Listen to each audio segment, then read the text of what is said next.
whereby parents and students can challenge the materials that have made it into the schools. So why is this policy needed? Why now?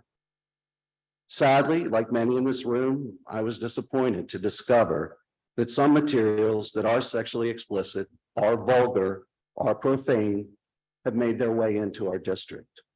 And I could spend the rest of my time here citing passages and reading you some of that material, and I'm not going to do that.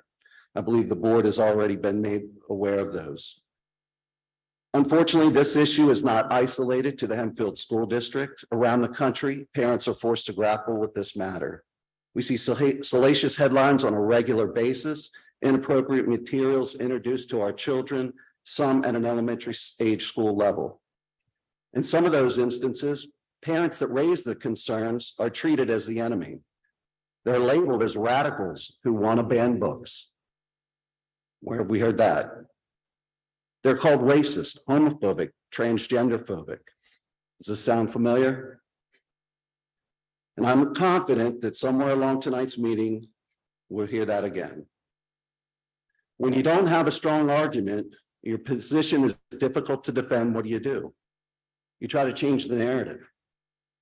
You try to change what people are talking about and what they're looking at. This case is very simple. The books and the materials that the school provides to students should be appropriate and age appropriate. Furthermore, they should serve the purpose of educating our students. The other side of this argument is Hempfield Schools should provide material without regard to whether it's profane, vulgar, sexually inappropriate, and should not care about its educational value. That is a tough argument to make. And hence, that's why we have the false accusation and the false argument of banning books. There were young people here tonight, a lot of them. I'm sorry to see them leave. I take my hat off to the student council president because I am not for banning books. I wouldn't stand for it. And if the district were to do such a thing, ban an inappropriate book, I would be right here with them. And I'm sure many others in this audience would be too. But folks, we are not talking about removing Shakespeare or Hemingway or Poe or Fitzgerald or Austen. We are not talking about removing scientific or medical journals. This policy is about ensuring that the most relevant materials are in our schools. This policy is about spending our tax dollars wisely. This policy is also about accountability. Books and materials that Hempfield School District provides to its students should be for the purpose of education. Thank you. Jonathan Mitchell.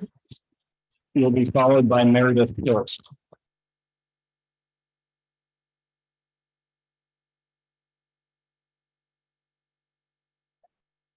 Make everything fit. Okay. All right. I would like to, can you all hear me okay? I would like to thank the board for removing a book called Beyond Magenta from the elementary school. At a previous board meeting, I read passages from this book, passages of specific sexual abuse details and acts by pedophiles in this boy's life. It was a very difficult experience for me, and I'm sure it was a very difficult experience for you as the board. And, you know, having to hear me say those words and, you know, just to clarify the seriousness of words in the book. I think it was an eye opener for everyone. So I just want to thank you for hearing me and protecting our kids. I worked on many avenues to address getting the inappropriate, obscene books out of our schools. I have spoken to local police, local and federal detectives. I have spoken to legal counsel. We have spoken to DA Heather Adams, legislators, both state and federal, of which represent both Democrat and Republicans. Every single one stated that the school board has the power to decide what is appropriate books for school in their district and can legally remove any book they deem inappropriate. It does not matter if the book is deemed educational by others. The school does not have to use that material if they do not consider it appropriate. A policy clarifying what is appropriate will be very helpful in setting healthy boundaries to protect our children.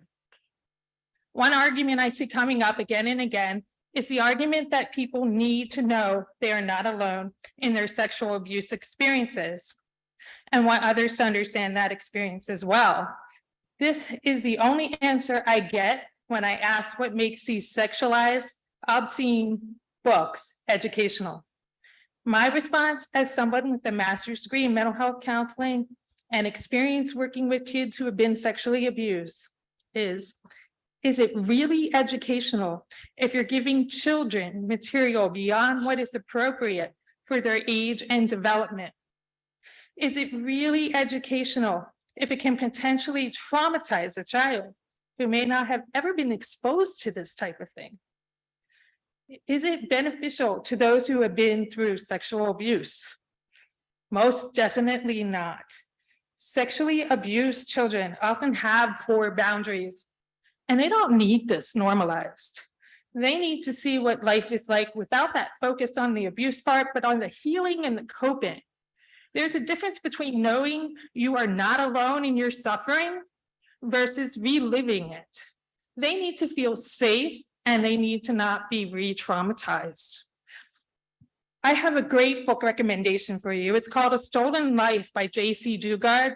She was kidnapped at her bus stop and held captive in the backyard of her pedophile for 18 years. She experienced all kinds of sexual trauma. She developed Stockholm syndrome in her effort to survive. Her book gave me, as an adult, all the insight I needed without going into explicit and obscene sexual material. There was literally none in the book. Used in my college class to teach me to understand from a survivor's perspective, mental health impact and the coping skills needed to develop me as a mental health professional. Again, this was all I needed to be educated and relate in an adult master's level mental health counseling class. We're talking about children here. Therefore, this notion that you need the specific, explicit, graphic, and/or words to help children be educated is a lie, and in truth can traumatize people through exposure to such material. Another thing I hear often is that this is really about wanting to get rid of all the LGBTQ+ or minority material. This is sad because it suggests that all material on these topics have to do with sex. It literally does not. On September 28, 2022, I received a copy via Right to Know of all the books listed as tangibly in the library for the LMS, the CMS, and the Hempfield High School. These lists are about 250 pages for middle schools and 350 pages for the high school. There are a potential total of 89 obscene books that need to be removed from all three schools. Certainly, I haven't had time to review everything yet, and I attempted to be pretty thorough and feel the number is fairly accurate. Overwhelmed. Thank you. So,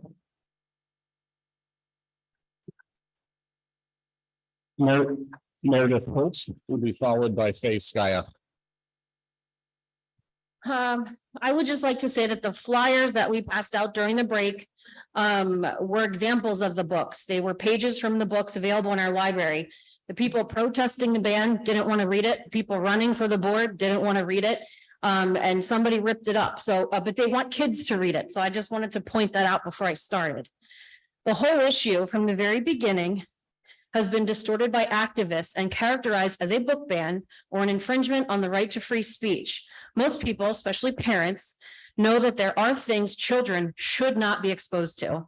A policy that shields students not from ideas or opinions, but from explicit content is well within the scope of the board. That is not a book ban. Calling something a ban helps to get people worked up, but does little else. We can all remember years ago, 2 years ago, the highly organized, very loud group that gathered before the July board meeting because of the sports policy or so-called transgender athlete ban. People were literally bussed in from Lancaster City to hold up matching posters and shout at Hempfield parents and the board, who would eventually write and pass the first policy in Pennsylvania to protect female athletes. Unfortunately, the lying didn't start or end there. Sometimes I feel like I spend too much time fighting misinformation, but the truth is so important to me that I can't even think about not doing it. This policy has been grossly misrepresented and labeled as a book ban by people who either don't understand it, don't want parents involved in education. Some of these people don't even live in Hempfield. Some of the popular lies, students were told that this policy would remove classics like Romeo and Juliet or Anne Frank. Not true. We've been called religious fanatics. I'm not personally religious at all. We've been accused of hating certain groups or people or ideas. We've been accused of being anti-LGBT. None of this bothers me because I know the truth. But my personal favorite, and one that I've heard in these meetings, is far right or right-wing extremist, or that the right wing would run wild, whatever that's supposed to mean. That hateful phrase in particular, make more noise, was to shame parents who question why anyone would approve or supply children with adult content. Fact is, most of us who are branded right-wing extremists just want to send our kids to school to be educated, enriched, and challenged appropriately. We want educational transparency. We want high standards for resource materials. We want reassurance that even though our worldviews might differ from yours, we can send our kids to school together in a nurturing, politically neutral environment. Here's the truth. There are no banned books in America. Our government does not prohibit the publication of any book.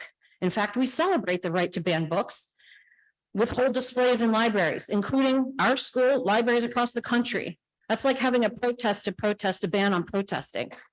Banned Book Week itself is a type of lie because it's not really about freedom, it's about power. The power of librarians, educators, and corporations to influence the hearts and minds of a generation with books.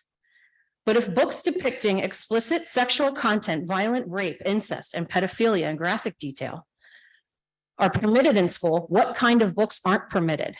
No one, not even the librarian, when I ask her directly, has been able to answer that question.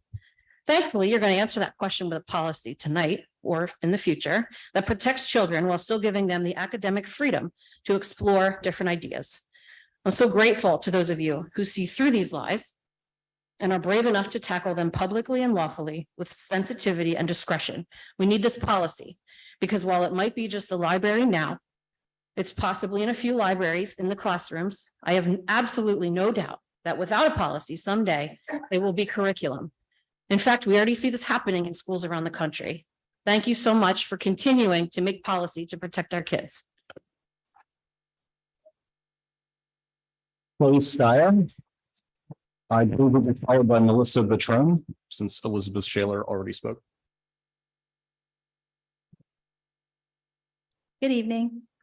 My name is Faye Skye, and I'm a mom of 3 kids currently in Hempfield. I've been talking to members of our community the past few weeks ahead of the primary election.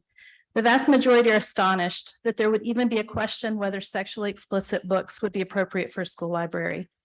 Parents, grandparents, and community members are extremely upset about this content being available in school. However, there were some people more skeptical about the need for a policy. One person asked me, why would the board be wasting its time when controls are already in place? I asked him if he actually read some of the explicit material and showed him. He was taken aback after he read it. I explained to him the controls in place did not work for several reasons. First, parents don't expect this level of explicit sexual content to be in the school library. Most would never even be able to fathom this material being available to minors. If they do happen to realize this content's available, they can opt their kids out. However, that comes with its own set of challenges. The parent must be able to think of any keywords or tags that would cause concern. This puts the onus on the parents instead of the schools to provide content that's appropriate for minors. And last and most troublesome, parents have to trust the appropriate tags are actually assigned to the books. For example, a book called What Girls Are Made Of contains explicit sexual activities, but the only library tags are young adult fiction and young adult literature. I have copies of the passages available if anybody would like to see them. Another book, The Haters, contains explicit sexual activities and commentary, and the only library tags are bands, musicians, friendship, juvenile, and humorous fiction. So it's not enough to know the tags. Parents have to also know the title of every explicit book in order to opt their kids out. As I and others have stated at previous meetings, this isn't about banning As a parent, I have to sign permission slips for everything, including watching a PG movie at school. Why then is it appropriate to make books available in libraries that would be assigned our or mature audience if they were a movie? Are these parents also protesting at every movie theater because their children can't have access to those movies without them? Are we supposed to believe the district is infringing on student rights if Hustler isn't available in the libraries? All of the books that would fall into this category are available in our county libraries. I found several of them in the Mountville Public Branch yesterday.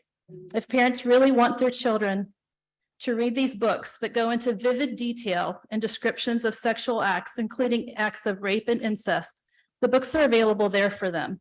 This isn't a policy to limit broad categories of books, as some have portrayed. It is to limit sexually explicit material for minors. It's also important to note this policy also states that the library will represent different points of view, not just, but it just won't include sexually explicit texts.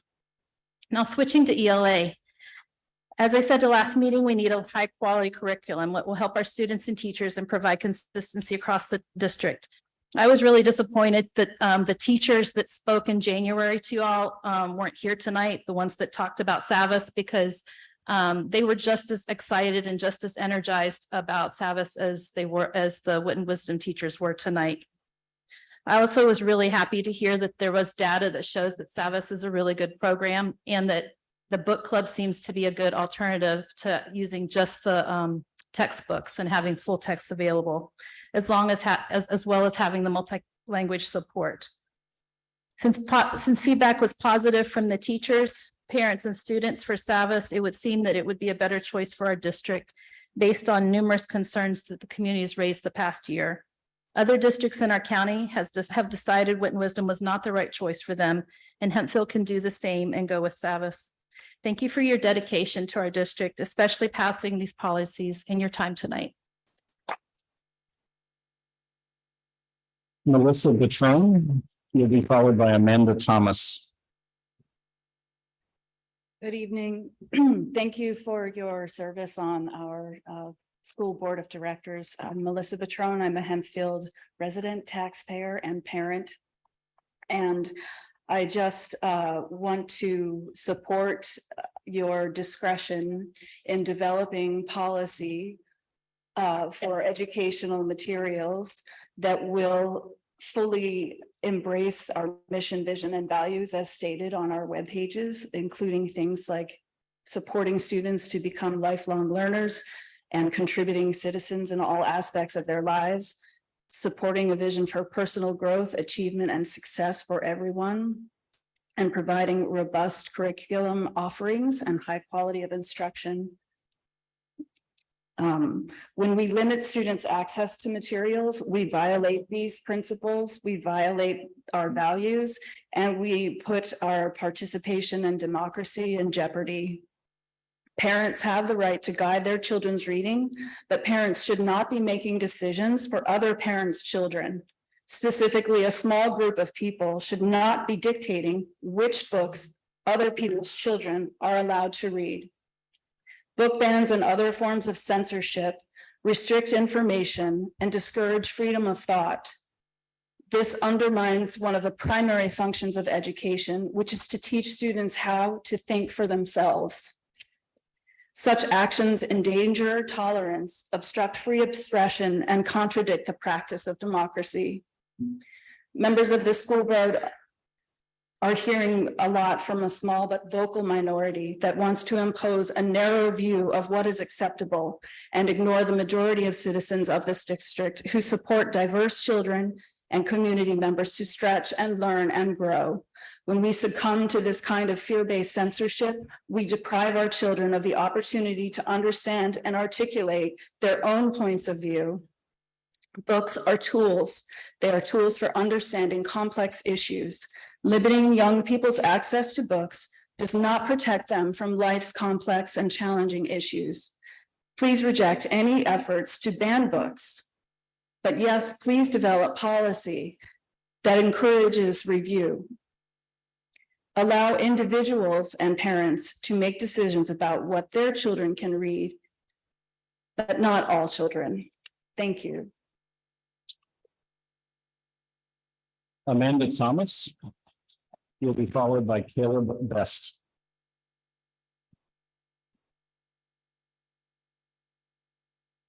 I also want to thank the superintendent and board members for considering new policy regarding material.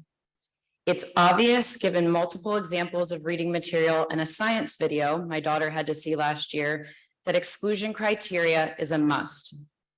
Please remember, I've been speaking to this through the proper channels since October of 2021. This is not about book banning. Let me say it a little louder for those of you in the side room. This is not about banning books. I don't want Dr. Seuss books removed for elementary students. I don't want the Scarlet Letter removed, as some parents have tried to insinuate.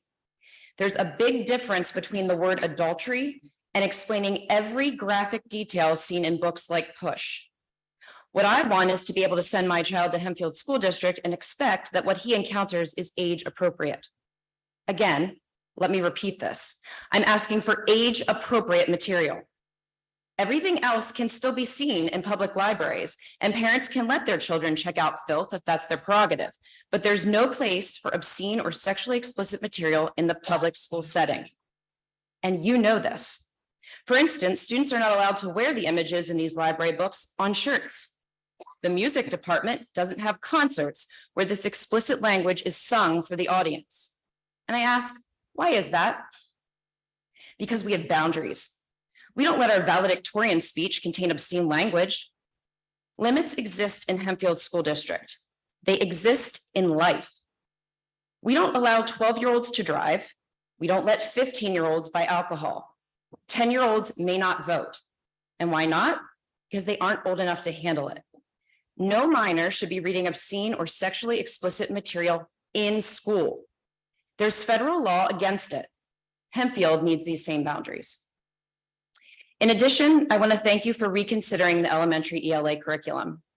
It is obvious that the teachers need something. The ones we've heard speak to this are practically begging for a curriculum with content and format that they can follow. And I want to help the teachers. I adore and respect the CES teachers and help them as much as I can as a member of the PTO, in the classroom, and with projects around the school. The teachers and staff at CES can attest to that. I have great relationships with the teachers that my two children have had, and I want them to have a new curriculum if that is what they need. But as a very wise board member said to me recently, when there is a teacher job opening, we don't just fill it with a warm body. Hempfield takes pride in filling the position with a quality candidate with a resume to prove it. You look to meet standards. The same should be true for a $1.5 million curriculum. We shouldn't just fill the need with whatever curriculum, we need quality. And as the attendance here tonight has indicated, we don't need more controversy. A simple search shows the controversial material in Wit and Wisdom. It comes right back to the problem of age inappropriate material. Based on the slides previously presented from the pilot, Wit and Wisdom doesn't prove to be any better than Savas or, quite frankly, the current curriculum. Looking at Baltimore County schools for results is like comparing apples to oranges. Why not look at the local schools that have recently dumped Wit and Wisdom, or the ones that have adopted Savas, and ask them why? I know this takes time, but again, why would you want to adopt and pay for something if it doesn't prove itself? Please do not let Wit and Wisdom be that warm body.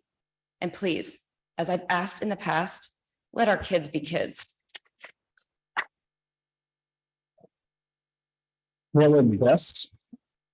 You'll be followed by Michael Kuhn. Good evening.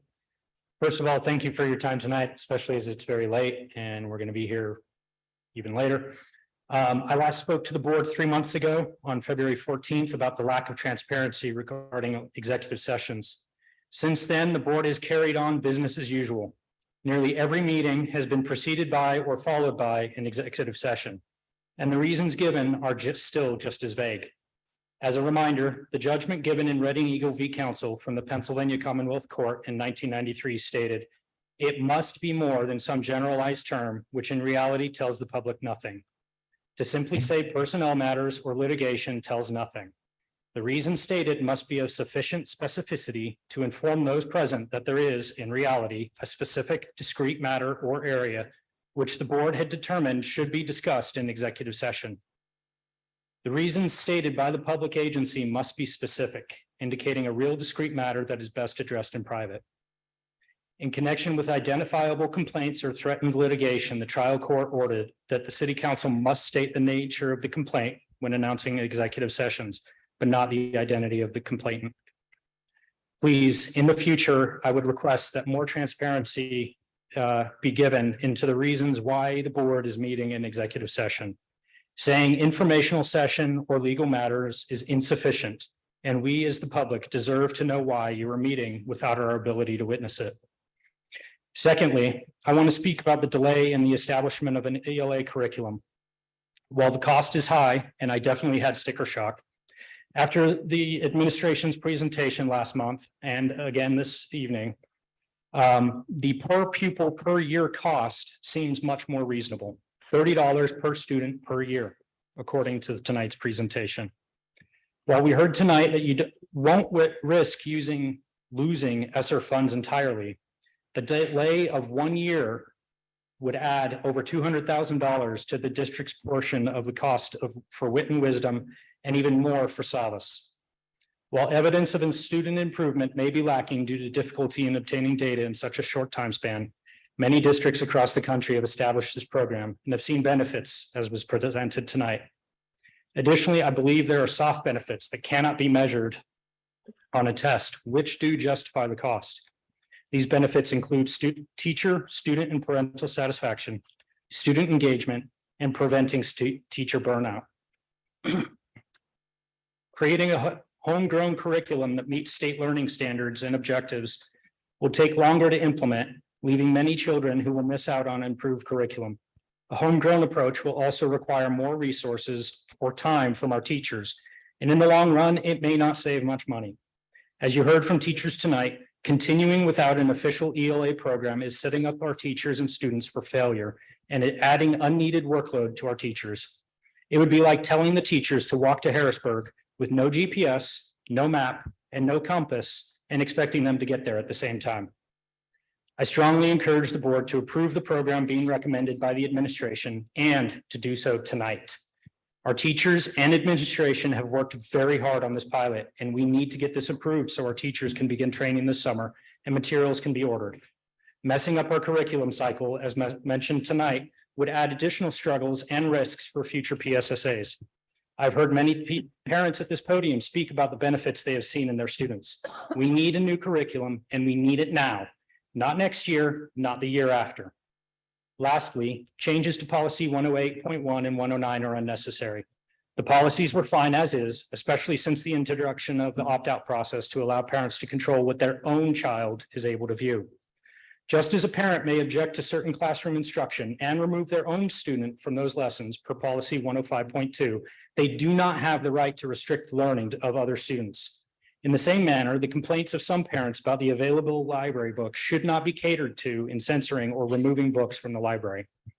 If minor clarifications to the policies are needed, then I would ask the board and administration to be very careful in how the new policy is worded. Any form of censorship or filtering violates the First Amendment as is established by settled law before the Supreme Court. Furthermore, I would caution the board to prevent any censorship, as that is typically the beginnings of fascism.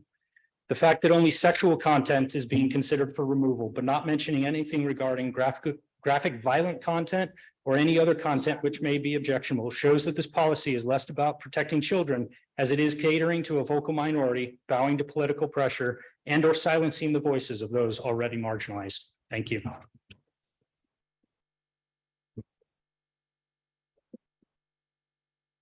Michael will be followed by Greg Scissorbach.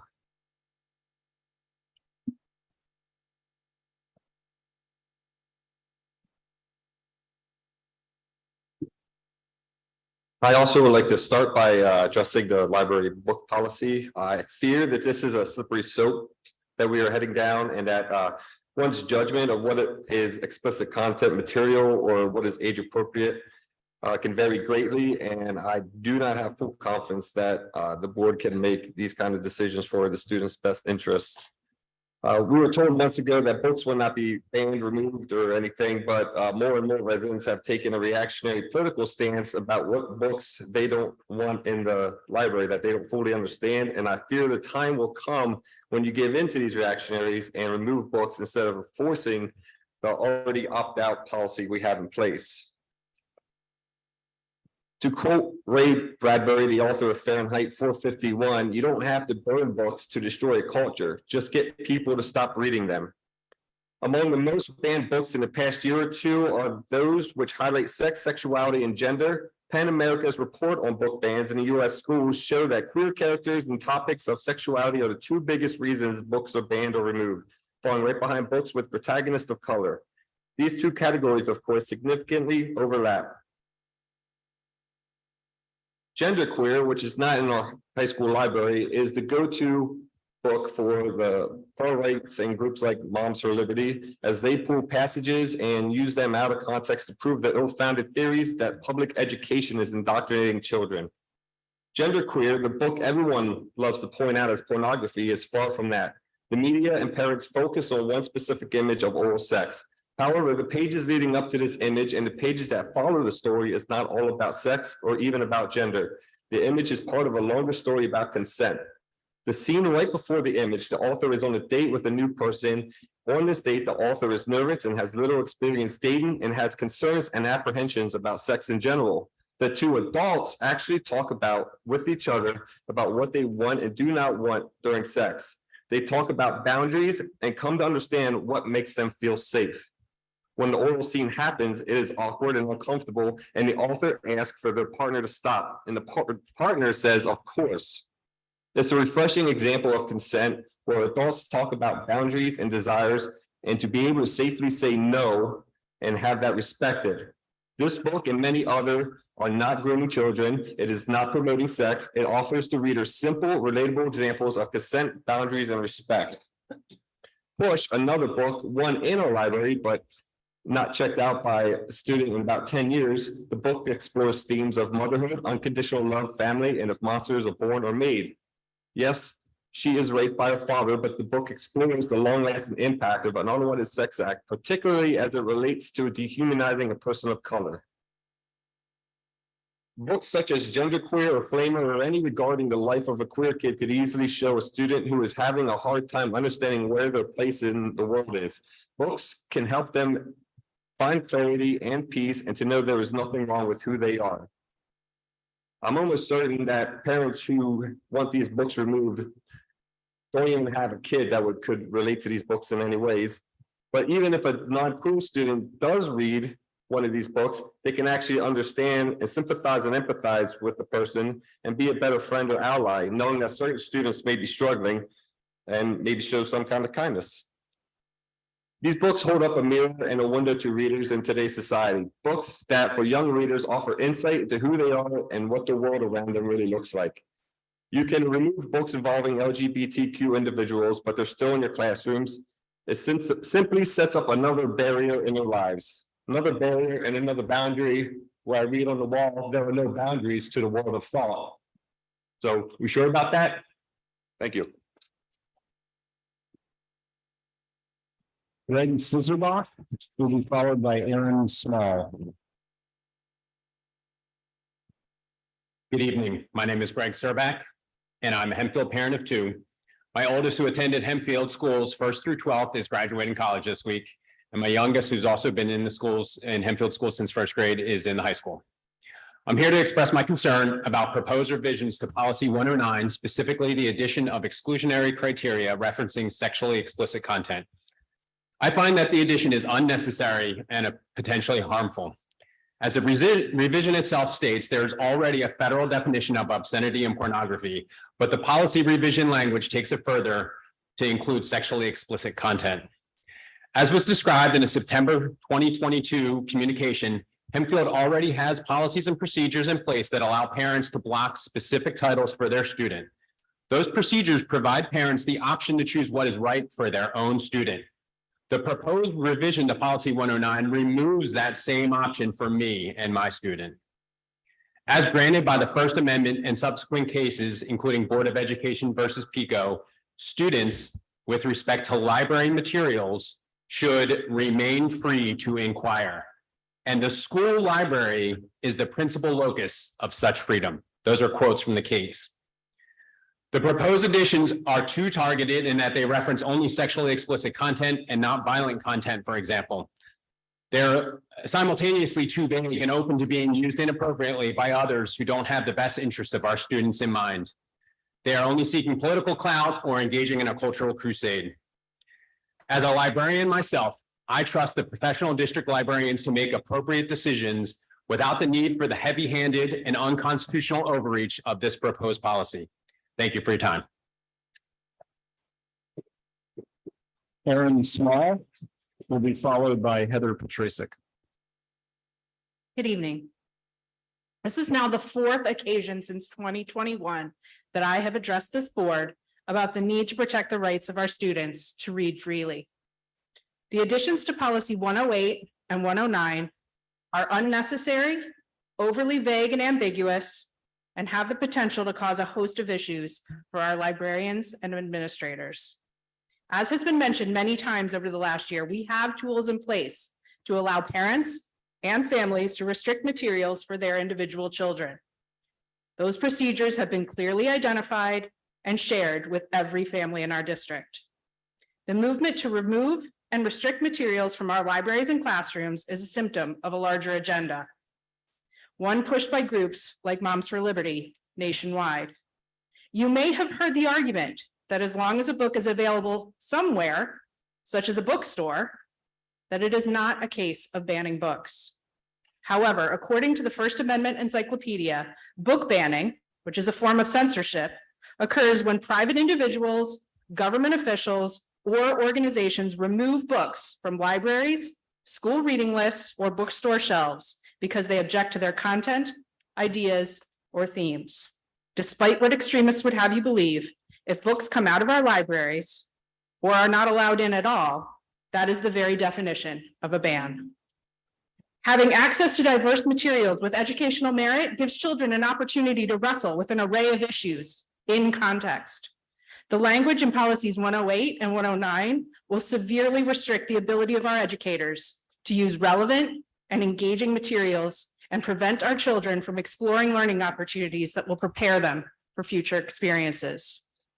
I, for one, would much rather my children come across difficult material in the context of a book with well-developed characters and ideas than stumble upon it on their phone.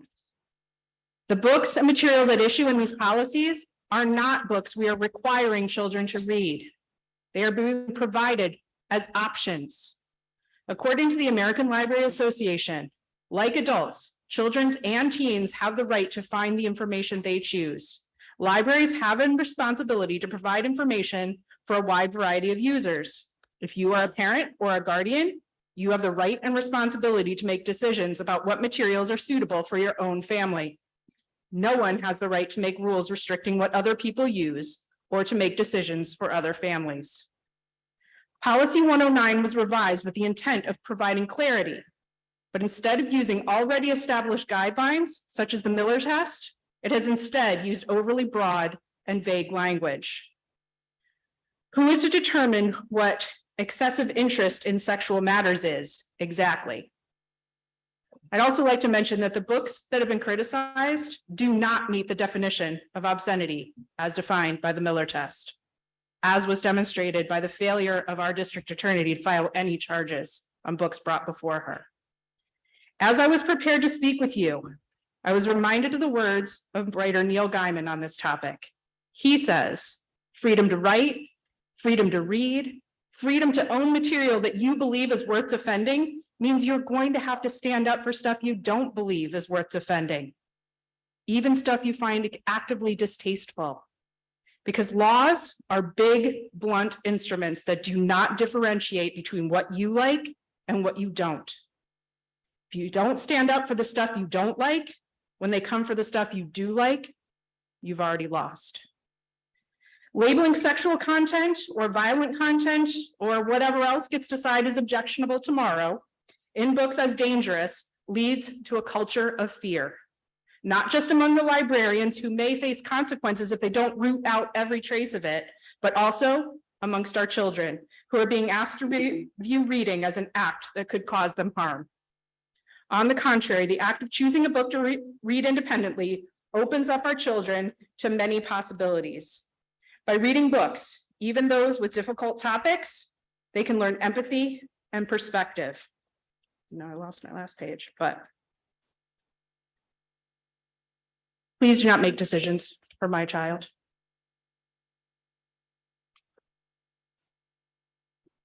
Heather Petrasic will be followed by Jessica DeJesus. Hi, I'm Heather Petrasic. Please don't let a small group of individuals decide what is best for everyone's children, especially when you gave this incredible opt-out to everybody. It's a big hit with a lot of people that I talk to because they think you're very well-rounded and smart for giving the opt-out and letting everybody else make a decision for their children. I have 2 children and they're completely opposite. I might make a decision for one and not the other. Why is that your decision to make that for my kids? The opt-out wouldn't affect the rest of our children from exploring all the wonderful books out there and the wonderful diverse world that awaits them. How are they going to know that they want to go to Mount Rushmore? How are they going to know that they don't want to go to Tokyo, to Disneyland out there? Something simple and stupid like that, depending on the age. How are they going to know to explore the world if they don't have these books available to them? This movement of banning books seems to be coming from a small group of individuals where they seem to be like that quote unquote against big government, but now they're trying to impose this ban on us.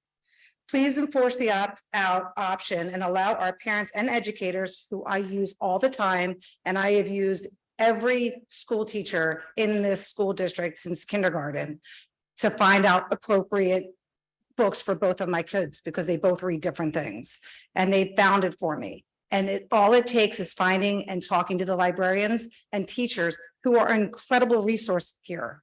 I've had a great experience with both of my kids excelling in reading and then having to read above their grade level and find something appropriate. Hempfield has done a great job with my kids. My youngest son worries about watching the wording that you're going to come up with tomorrow about banning books if you're doing anything, because the simplest words of sexualism might be marriage. And when you say marriage to somebody, he said, oh, you're going to think of their honeymoon and having relations. So he really worries about how you're going to word things. He's the negotiator, and that's what we've called him since he was 2, because he thinks outside the box. Great response out here, and I don't know if you guys heard everybody beeping and supporting everybody outside. The vehicles response was just incredible out there. And I'm happy to hear that you asked a lot of the students what they feel. And it's not just one student or one group of students, it's the collaborative effort of these really incredible kids that you guys have in the school district. I've been a lot with them since they were in kindergarten, and they're fabulous in every way, in each of them diverse way, and really melting them together and understanding each other by hopefully not banning more books that would allow cultures to intermingle and get to know each other, and why some cultures do something and not the other. It's the education of each individual, and hopefully we'll continue to support that. Thank you for your time. I really appreciate it. I know it's late. Thank you. Jessica DeJesus will be followed by Jennifer Augustine Lewis.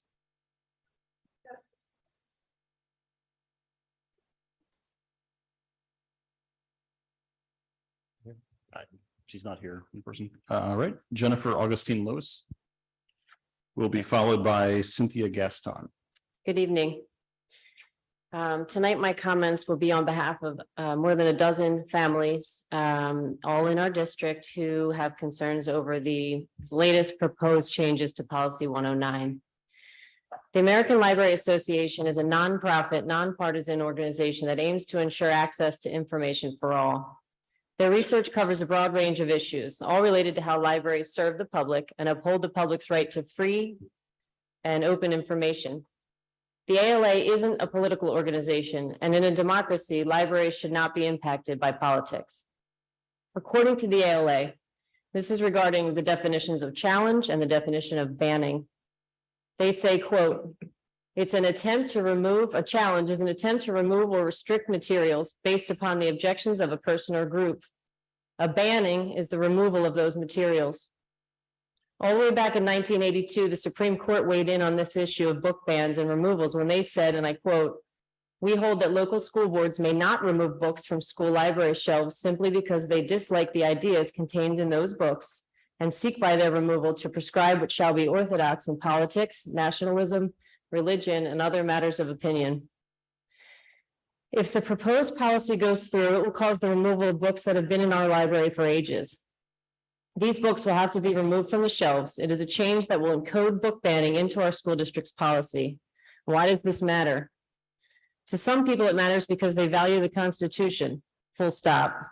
These are patriots who trust that the Supreme Court does their job appropriately and that this matter is settled law. To some people, it matters because they study history and they know that governments, organizations, and boards that support book bans have more in common with fascism than they do with democracy. To some people, it matters because books matter. We know there is no obscene or pornographic material in the Hempfield school libraries. The way the books arrive in our libraries is not by chance. It's via a process that includes a federally approved definitions of obscene and a test known as the Miller test. The Miller test is a three-pronged test that asks, one, does the average person applying contemporary community standards find the work taken as a whole appeals to the prurient interests? Two, does the work depict or describe in a patently offensive way sexual content specifically defined by the applicable state law? And three, does the work, when taken as a whole, lack serious literary, artistic, political, or scientific value? We know many people on the board joked recently about not knowing what prurient meant. We trust you've all looked it up by now because it's germane to this conversation. Modeling continuous learning for our students and our community may be the best thing you can do in your role as board member. We also hope in researching the word and the Miller test, you've come to realize that adding the words excessive interest in sexual matters and graphically described sexual behavior or acts of any kind is subjective, unnecessary, and it's overreach. You know that you can't remove rights from the students that the federal government ensures them. It's in our own policy documents. Policy 000, the first policy, I'm quoting from it. Board policies and procedures are not intended and shall not be construed to supersede or preempt any applicable law, whether constitutional, statutory, regulatory, or common law.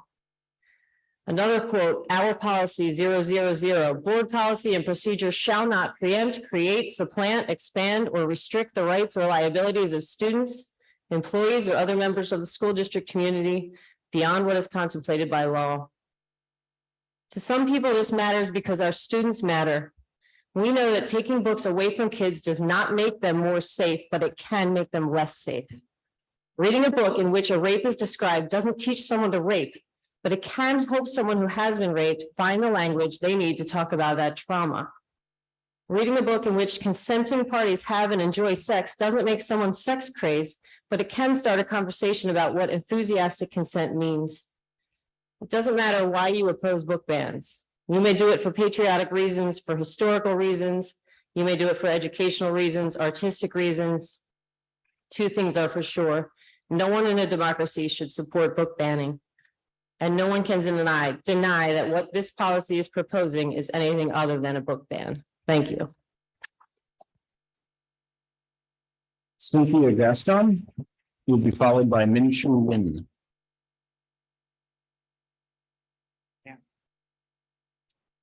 Hello, thank you for letting me speak today. My name is Cindy Gaston. As they said, I've been living in the district since March 2012. I have 2 children in the schools. I don't often speak in front of the board. So I like to ring your bell when it's important.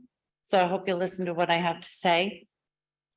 The early colonists of this nation were fleeing persecution from a government that sought to impose uniformity of religious practices upon their people. They burned men who published Bibles for religions not approved. They burned men who published books that didn't fit the mold. So the founders of this nation were deadly serious when they talked about freedom of speech. Thomas Jefferson, one of the authors of the Constitution, wrote in a letter to a friend, "I am really mortified that the sale of a book can become a subject of an inquiry and of a criminal inquiry too.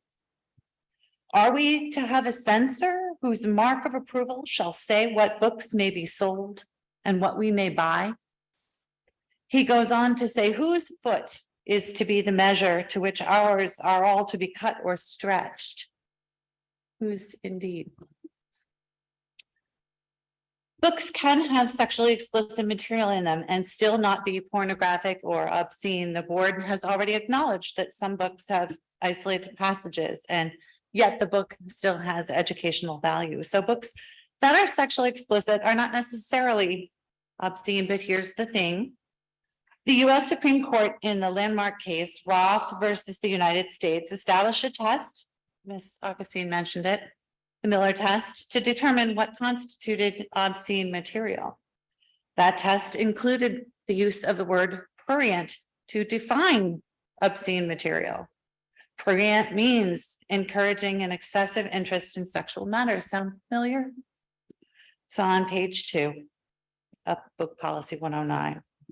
The word prurient is the measuring stick, one of them, with which the Supreme Court defines obscene material. So if the current book policy is changed to define sexually explicit material as encouraging an excessive interest in sexual matters, the definition of the word prurient, then the policy essentially says that all explicit content is obscene and not allowed in schools.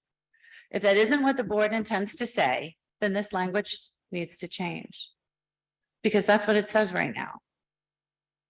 I would prefer that the book policy state that the district complies with federal law relating to obscenity as defined by Supreme Court case law with regard to materials in school libraries. I understand the board has an obligation to parents in the district, but I feel that our current opt-out policies go far enough, and that First Amendment rights are non-negotiable with regard to school libraries, and this has been supported by the courts. Curriculum is different. I don't speak to that tonight. Please leave the definition of sexually explicit material to those who understand the legal ramifications of attempting to put into policy language that violates students' First Amendment rights. The only thing that isn't protected by the First Amendment in school libraries is obscene and pornographic material. That's it. Everything else is protected expression under the First Amendment, period. End of story. Our district attorney knew that. I strongly urge the board to not approve these policies, to re-edit them, and to consider the political agenda of any advising attorneys they may have against the needs of their student population. I also urge the board to consider the message they are sending to students they serve when they propose policy language that ignores their constitutional rights. I would like to be clear. I believe parents can and should decide what their kids can read, to each their own. Our schools have procedures in place to allow parents to prohibit their child from taking out any book they feel is not appropriate, and they may exercise their rights with regard to their own children. What I don't believe is that other parents should tell my kid what to read. In closing, I'd like to make it understood that the legal standards for school libraries versus school curriculum are different. I speak only today to school library books, which are protected speech under the First Amendment. I do feel that curriculum should be age appropriate, but books in the school library are not open for discussion. A responsible education helps us understand physical development and sexuality as part of the human condition. But a school's commitment to diversity and inclusion means we must protect the expression of all views. So that our students' rights be burned under this policy. Thank you. Min Shu Wen will be followed by Kathleen Furman. Good evening, board members. My name is Min Toon Wing. I'm a 2015 graduate of the district. I am now a resident and a taxpayer. I am asking the board to consider its language very carefully as it pertains to policies 108.1 and 109. This isn't about semantics. It's about the right to a quality education and the freedom to read. This is about the weaponization of schools and boards valuing politics over people. knowing that this school district has consulted with a notable law firm known for its work with anti-LGBT policies, and that their members were seen at the school board prior to the meeting last month. Distinguished guests, I do not feel good about the trajectory of things. I can see the ways in which this policy can quickly lead to censorship and an infringement on the First Amendment rights of our students. I can see, after the cruelty that has already been inflicted on our LGBTQ students, the ways in which this policy is going to hurt them and other marginalized students further. For the record, pornography and obscenity are already prohibited in the library. The subjective nature of this policy can easily be manipulated to deprive our students of the right to receive information and ideas. And as precedented by other districts like Warwick, Cocalico, Elizabethtown school districts, especially as it relates to gender, sexuality, race, and privilege. There is no prohibition, as mentioned in the policy, for graphic depictions of violence. I would like to remind you as well that our mission as a school district is to, I quote, provide safe and supportive environments, engaging experiences, and rigorous educational opportunities that inspire all students to excel in their chosen pathway and to grow as lifelong learners and contributing citizens. If we're going to make the argument that we're going to protect the kids, then you better be sure that you mean all the kids. When the Trevor Project reports that approximately 41% of surveyed LGBTQ youth have seriously contemplated suicide, ask yourselves, who are you protecting? What kind of an example are we setting for our students when we openly discriminate against some of our most vulnerable community members? Do we uphold our mission when we write policies that exclude marginalized students from seeing themselves in their books and media, knowing that some of them don't come from supportive homes? We are already preventing some of our students from being their best selves. I know that many of you have already made up your mind, but no matter the outcome of tonight's meeting, I want to remind you that the community has its eyes on you. I stand in solidarity with our students, our librarians, and our educators. And furthermore, I want for our LGBT students to know that there is a future for them as queer adults. Protect our kids now and forever. Thank you. Captain Furman will be followed by Kate Linton. Good evening, almost good morning. My name is Dr. Furman. I'm a West Hempfield Township resident of 35 years. I'm also the parent of 3 Hempfield alumni. I want to recognize the students that were here at the table tonight.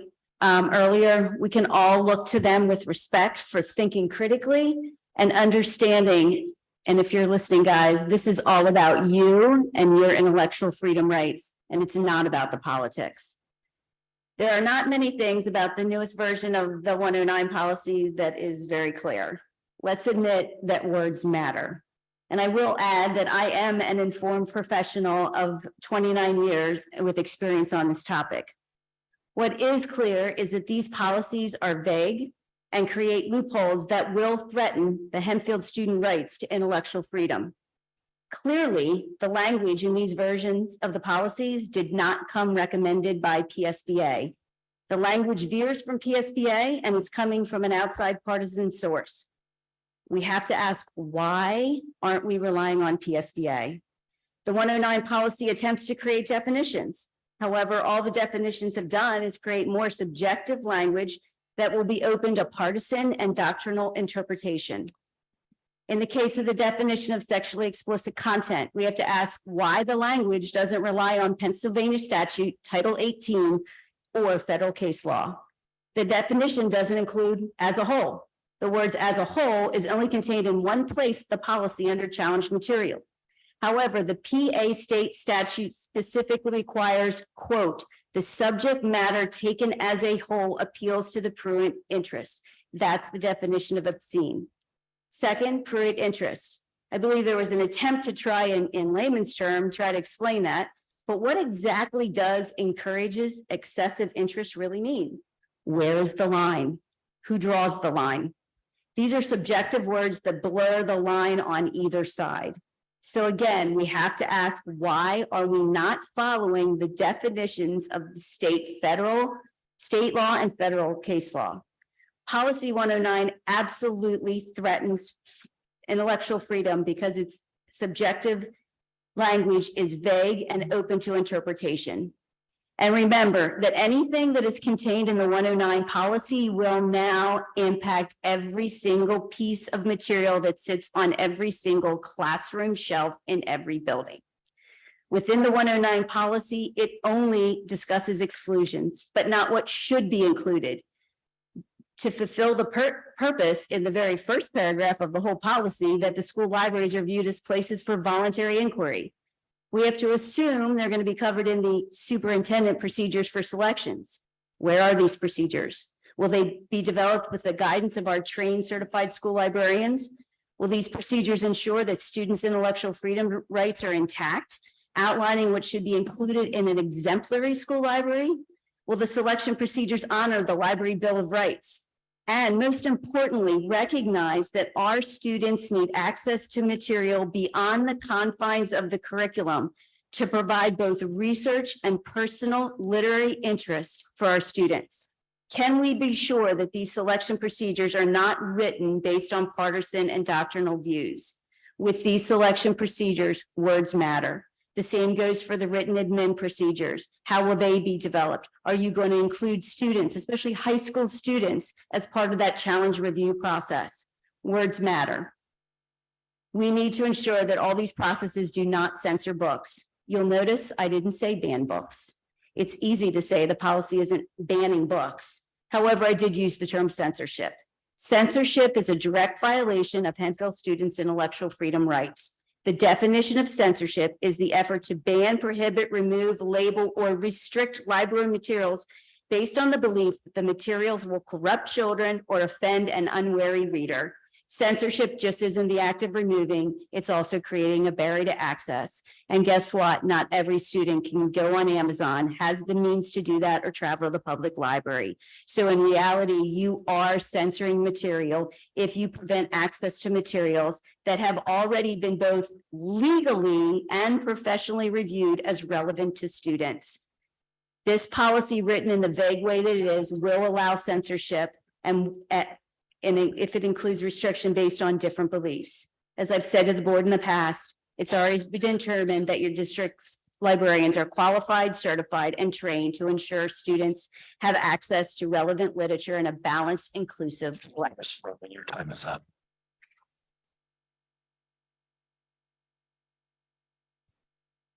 Kate Linson will be followed by Judy Brady. Which one is it, y'all? Green? Thank you. It's late. Sorry, I needed to. Discernment is the ability to judge well that which is obscure, to distinguish between right and wrong, truth and deception. It is an essential quality for any individual or society that seeks to make wise decisions and create a positive legacy for those who come after.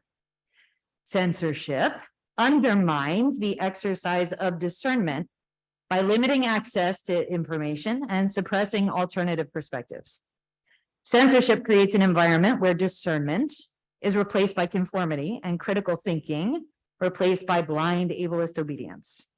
This can be particularly harmful in the context of public schools, where students from diverse backgrounds come together to learn and grow. In this country, every student has a right to a free public education where they're given opportunities to discover their interests and talents and how to use them for good in the world. Public schools should provide an atmosphere that encourages an open and curious approach to learning and teaching, a place where all students and staff can cultivate a continued love of learning and understanding about our larger world. In past meetings, you've asked each other, why are we losing staff? Why do we have recruitment issues? To answer that, I suggest you stop asking each other and start listening to and respecting the testimony of the people who nurture and care for our students every school day. Censorship, especially in the way this board has been discussing and writing about resource materials, can create an atmosphere of fear and suspicion, where individuals are afraid to speak their minds and express their opinions. This can lead to a lack of trust and openness, which can undermine the functioning and test scores of a healthy educational environment. Just ask your teachers and your librarians. But don't be surprised if they're reluctant to speak with you about it. If they are reluctant, Consider that your policy discussions and your subsequent actions around resource materials have sown the seeds for that kind of atmosphere. The way you've been speaking in board meetings and the fact that you've repeatedly invited counsel from a group that marginalizes and alienates students who do not fit the religious mold in which that group is founded undermines the goal of public education to provide a safe and inclusive space for all students to learn and thrive. I don't care that it's pro bono. I'd rather hear recommendations from the council whose retainer my tax dollars support. Upon reflection of this board's conversations about resource materials over the past 7 months, it's become very clear to me what the new move is. While hiding behind the guise of appealing to constituents who cry parental rights, this board is aligning itself with the principalities and powers of institutions that have no right to declare authority over public school district policy. Those spheres of influence that are showing up in the policy discussions y'all have been having are plain as day. This school district is not a mountain over which you are to assert dominion. It is a public school district that serves families of all and no faith. If you don't know what dominionism is, go ahead, write it down, dominionism. I suggest you look it up and you understand its influence over what's been happening in this boardroom for the past 2 years. It's not okay.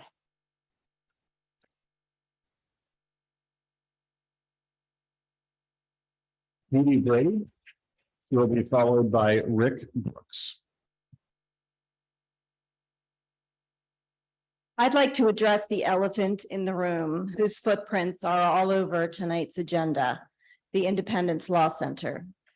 Only when called out by recent LNP news reporting and a right to know requests did the board not acknowledge, once again, meeting with the Independence Law Center attorneys last month, but refused to disclose the topics of the discussion.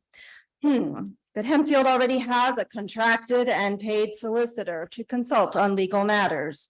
Still, the board intentionally contracted with ILC in 2021 to craft a first in the state anti-trans athlete policy, which brings harm to our students, shame on our district, and opens up to costly litigation. I watched in shock at that as that board quickly slipped in the suggestion to first consult with ILC. Ideas and decisions of that magnitude don't just fall from the sky. It was approved so eagerly and quickly that the board failed to follow the spirit of public comment procedures. That approval vote was defined specifically for the athletic participation topic at hand, which is unfortunate history at this point, and ILC's counsel on any other matters is outside of that approval. So why meet with them again behind closed doors now? For the benefit of anyone listening not familiar with the Independence Law Center, they are not a podunk law firm. ILC has taken multiple cases to the Supreme Court, all under the veiled banner of religious liberty. ILC is a nonprofit 501c3 organization funded through tax-deductible contributions. Let's dig into that a bit further. A 501c3 organization, a nonprofit. They rely on donations to fund their pro bono work. Doesn't that sound lovely? But you don't get anything for free in this world. We must ask who is funding their free legal advice. While ILC claims religious liberty as a cause, they prosper the views of one specific version of one religion. ILC is decidedly anti-LGBTQ and pro-conservative Christian ideology. ILC is accredited by an organization. Mr. Graham, could you please stop?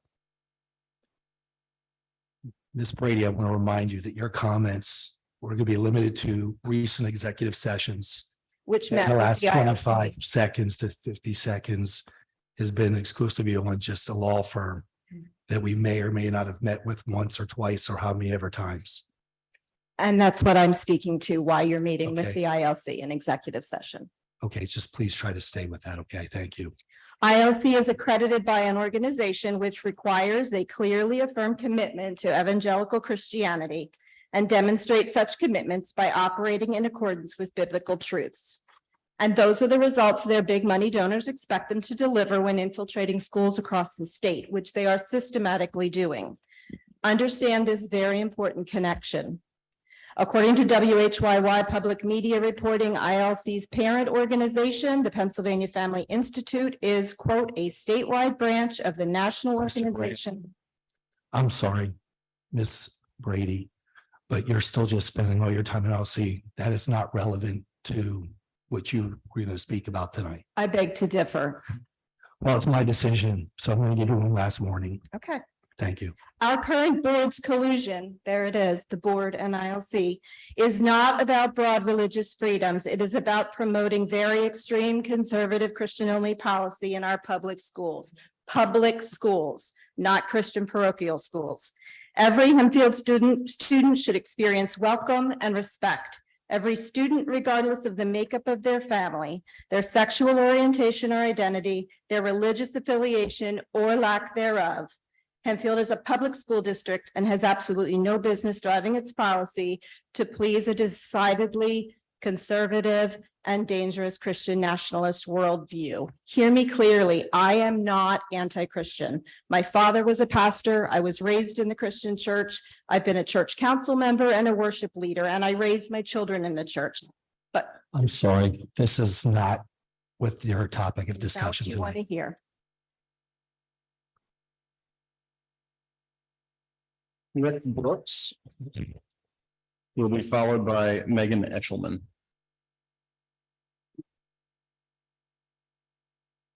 My name's Rick. I'm a father of 3 children that attend the district or will attend the district very shortly, as well as a graduate from Hempfield. It blows my mind, but I'm speaking here about the subject where the right decision is extremely clear. Took it upon myself to read some of the excerpts of some of these books in question. I really do not think that I'll be quite the same after reading some of the material in these books that were supposedly written for young readers' enjoyment. What I read goes beyond entertainment. Some of it promotes and glorifies perverted behavior. Is that the author's objective? I do not know. But that's besides the point. This is America, and you have the right to read anything you please, and I wouldn't have that any other way. What we are talking about is having these books available in the public school library, a library where young children can get their hands on this stuff. I'm in disbelief that there is even a question of whether or not to have these books in the school library. What world are we living in? What world are we living in where we would want our children to read such corrupt material? What has happened to our culture that we do not know what it was right from wrong, truth from lies? Are we so afraid of the blowback that we fail to protect our children? How can there possibly be protesters that want these books accessible to young children? What exactly is their motive? It's not about freedom, because if it was about freedom to have these books, then they could buy them on their own, read them to their kids for their bedtime stories or whatever. This is a public school, and you have the responsibility to provide age-appropriate material to the students. It is way past time to start putting the students' well-being first. I'm going to skip some areas that were already said. People might say, well, the kids are more exposed to worse on TV or the internet. That's not a valid excuse what they may be exposed to in other parts of the world. There's just no justification for this content to be in a public school library. These young minds are impressionable, and we need to be very careful of what we expose our children to, and the school should be helping with that, not further eroding the culture. It's called responsible oversight. Please do not fail our students. Do the right thing. You have many people here supporting the decisions or supposedly decisions that you might make in the future. Do not be swayed by the screaming, noisy few that support corruption of minors. The ignorant do not know their missteps. Thank you.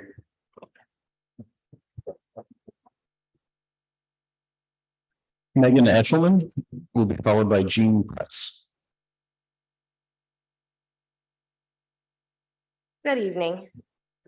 When I read in the board minutes tonight that there was an option to extend the elementary ELA pilots into next school year, I was taken aback because this is just continuing the inconsistency in elementary ELA instruction that this district and many of you have been looking to remedy for many years. I think you should approve the recommended elementary ELA curriculum, Wit and Wisdom. I had some highlights that I had planned to share tonight, but they've been shared again tonight and again and again, and at every school board meeting I've attended on that subject. So the board is just continuing to not approve the recommended very quality curriculum under a veil of needing more information, when for the last 18 months and beyond, there's been a lot of information, educational information, teacher presentations, data presentations, reasoning, budget information, plenty of time to ask questions and discuss here, plenty of time to do your own research and seek out the answers you are looking for, all concluding in the recommendation to adopt Wit and Wisdom for elementary ELA curriculum. I've been attending school board meetings for the last 4+ years, and to be honest, I have never seen a topic given as much time, research, attention, and just thoroughness as this has been given. When you get all of the information repeatedly and recommendations from educational professionals tasked with doing the specific work day in and day out, and you choose to ignore it, that is completely different than needing more information. That is putting your personal beliefs and ideologies before the students and staff of Hempfield School District.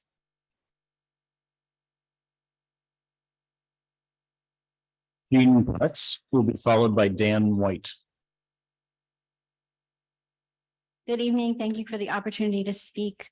My name is Jean Pretz. I'm a taxpayer and resident. I have 2 students in the district. I'm also an educator. I teach at Elizabethtown College. Tonight, we're talking about books. Some would have us believe that books are a threat to our students.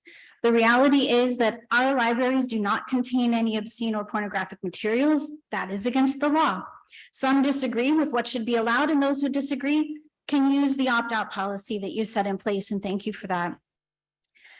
I don't think that the books are what is actually the concern here. I think that people are really focused on subtle ways that they can undermine public trust in public education. So we've seen this here. So we're questioning our librarians' judgment. The librarians make the selection using the guidelines. When parents say that's not appropriate, they're questioning the librarian's judgment. When they worry about what the teachers are going to teach, they're questioning the teacher's qualifications. Are we really going to argue that Hempfield teachers and librarians are not qualified? And yet at the same time, we see that playing out as teachers are leaving, as librarians are losing their faith in this institution. I think that we need to be very concerned about the moves that are going on at this level and the message that they send, because we've been immune to some of the problems that we've seen in public schools, but that's not going to last forever. And people might not continue to come to this district and create this vibrant situation that we've been enjoying if we undermine public trust in public education. We've seen it tonight with questions about library materials. We've been seeing with curricular materials. We saw it before with questioning about whether trans athletes can compete on teams with those who share their gender identity.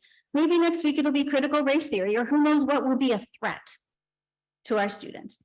But what are the real threats to our students? How about mental health? Our students' mental health is suffering. What about bullying? What about concerns about gun violence? Those are the real threats to our students. But instead, how much board, staff, community member time and energy and taxpayer dollars have been poured into this? I'm sorry. I know that you might not want your kids to read certain books, then opt out. But why are we putting so much energy into this when there are actual threats to our students that need our attention? Thank you. Dan White will be followed by Joseph Marks. Good evening. I'll keep it very brief tonight since it's getting late. I feel that we heard comments from both sides, and I feel that any sexually explicit material needs to be removed from the library or from the school.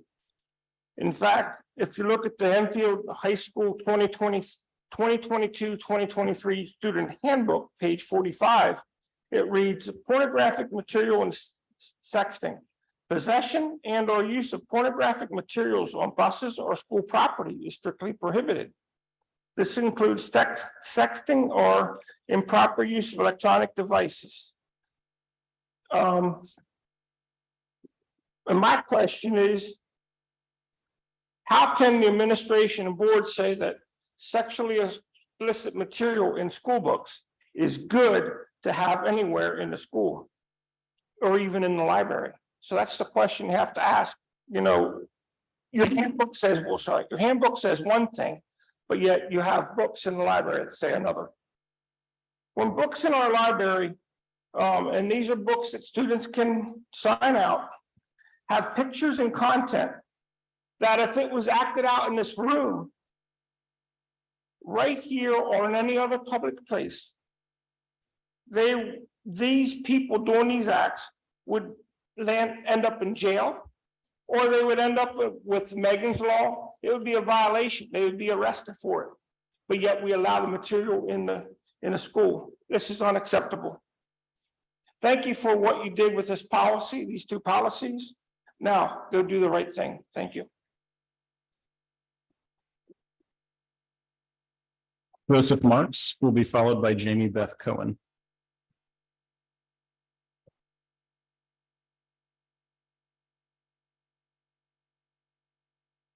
Good evening. I'll just say tonight I learned that the order that you sign up for speaking is how you speak in order, and I signed up 10 minutes before the 3 o'clock today. I'm paying for it right now, so I'll remember that next time. I always thought it was random. I am Joseph Marks. I am a parent of 4. 3 are currently in the school. Centerville Elementary, I have 2, and 1 in Centerville Middle School, and I have a 1-year-old. So I'll be parenting schools in this district for about 18 years. I was glad when I heard someone use a different definition for book banning than I did, and then someone else used the same one as me, but I'll repeat it. According to the American Library Association, a book is challenged when there's an attempt to remove or restrict materials based on the objections of a person or group. A book is banned when the material is actually removed. The American Library Association also states that libraries and their governing bodies shall ensure that only parents and guardians have the right and responsibility to determine their children's and only their children's access to library resources. Hempfield School District already has a robust system to search which books are available in our school libraries and to restrict what a parent's own children has access to without infringing on the rights of other students. While some have stated that this policy would not ban books because a student could still purchase or check out the book from a public library and possess the books in school, this does not mean that the books will not be banned. This policy does indeed have language broad enough to open the doors to challenge and ban books in the Hempfield School District libraries. So the term book banning is correctly used in this case. I fear the policy as written now is far too broad and will result in many books being challenged and ultimately banned from the school library as a result. Many books have been read in previous meetings here, but this policy is so broad that many books that have long been considered classics and available to students would be at risk of being challenged and banned, including Catcher in the Rye by J.D. Salinger and Brave New World by Aldous Huxley. The second topic I wanted to talk about was the ELA curriculum recommendation. As stated in the last meeting, my daughter was a part of the pilot program for Wit and Wisdom, and we've had a very positive experience with it. My daughter has excelled in reading this year and was very excited to discuss the books that she was reading in her classroom. The enthusiasm for this program was apparent in other ways too, including 2 specific instances where the excitement over the space module was shared. Once in a previous board meeting where it was told that a student chose to visit the National Air and Space Museum after being so engaged with the space module in their class. And the other was when a classroom had a STEM activity with rockets that coordinated with the Wit and Wisdom curriculum, which was shared on the district's website. Another highlight was my daughter's teacher was on leave in the middle of the year, and the curriculum made it very easy for her to transition to and from her long-term substitute so that she could pick up right where the other left off. I plead with the board to vote on passing the Wit and Wisdom curriculum tonight, not to kick the can further down the road, not only for the teachers and students' sake, but because I had to scratch this out because of the ESSER talk in the beginning, because of the negative consequences to cost, curriculum schedules, and more. Thank you. Jamie Beth Cohen will be followed by our last speaker, Carolyn Power Ganga. When we bought a house in Hempfield over a decade ago, we did so in part because we were told it was one of the best districts in Pennsylvania and certainly in Lancaster County. And we did encounter some really wonderful teachers and librarians while our kids were at Mountville Elementary. What no one prepared us for, and what may not have been true at the time, but is certainly true now, is that Hempfield is a bastion of Christian nationalism. Why do I bring this up at a school board meeting? Because the school board invited Christian nationalists into the room. The relationship between the Hempfield School Board and the Independence Law Center is one that should concern everyone who values the separation of church and state, a founding principle of this nation, which is enshrined in the Bill of Rights. So to keep this on topic, let me make some connections for you from their website. The Independence Law Center attorneys defend human life at all stages and defend the rights of the people to freely exercise their religion, as well as all the other First Amendment freedoms that depend on that first freedom. They protect and advance these and other self-evident truths through advocacy in courts of law, courts of public opinion, and through legislative and local and educational policy development. The Independence Law Center is an arm of the PA Family Institute. See, making connections. The mission of the Pennsylvania Family Institute is to strengthen families by restoring to public life the traditional foundational principles and values essential for the well-being of society. Our goal is for Pennsylvania to be a place where God is honored, religious freedom flourishes, families thrive, and life is cherished. Sounds pretty okay, right? If you ignore the fact that some religions don't believe in the PA Family Institute's concept of God, or the word traditional, or the word well-being, or the word life. But I digress, I'm really sorry. Religious freedom is guaranteed in the Constitution. It's why many of our families initially came to the United States. It's why my family did. But the PA Family Institute is a state-level partner of the Family Research Council. Again, making these connections, which has been designated a hate group by the Southern Poverty Law Center. From the Family Research Council's website, Family Research Council's mission is to advocate faith, family, and freedom in public policy and the culture from a biblical worldview. And we hit a little bit of a bigger snag here, because true religious freedom is meant to protect us from religious overreach. It's meant to say, you believe what you believe, and I believe what I believe, and we can coexist because this nation doesn't privilege one religion over another. But right there in the Family Research Council's mission, you see that they are not advocating for true religious freedom. They are advocating for a biblical worldview. And that is Christian nationalism. Christianity Today, a publication founded by evangelical Christians, defines Christian nationalism as the belief that the American nation is defined by Christianity and that the government should take active steps to keep it that way. Popularly, Christian nationalists assert that America is and must remain a Christian nation. So there's the rub.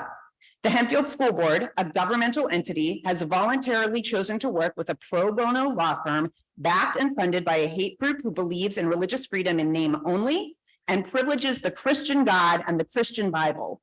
All this while having a secular solicitor who our tax dollars pay for. I had heard so many good things about Hempfield before I lived here.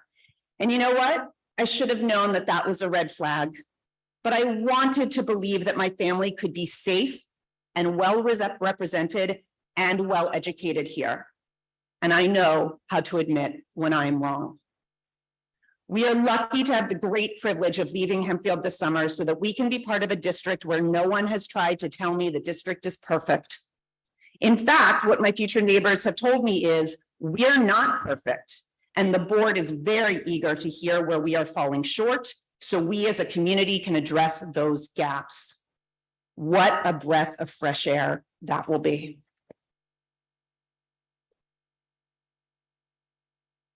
And our last speaker, Carolyn Power Gangle.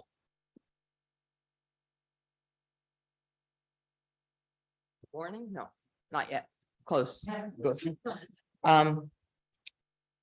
I had gone over what I was gonna say about 3 different times, 3 drafts.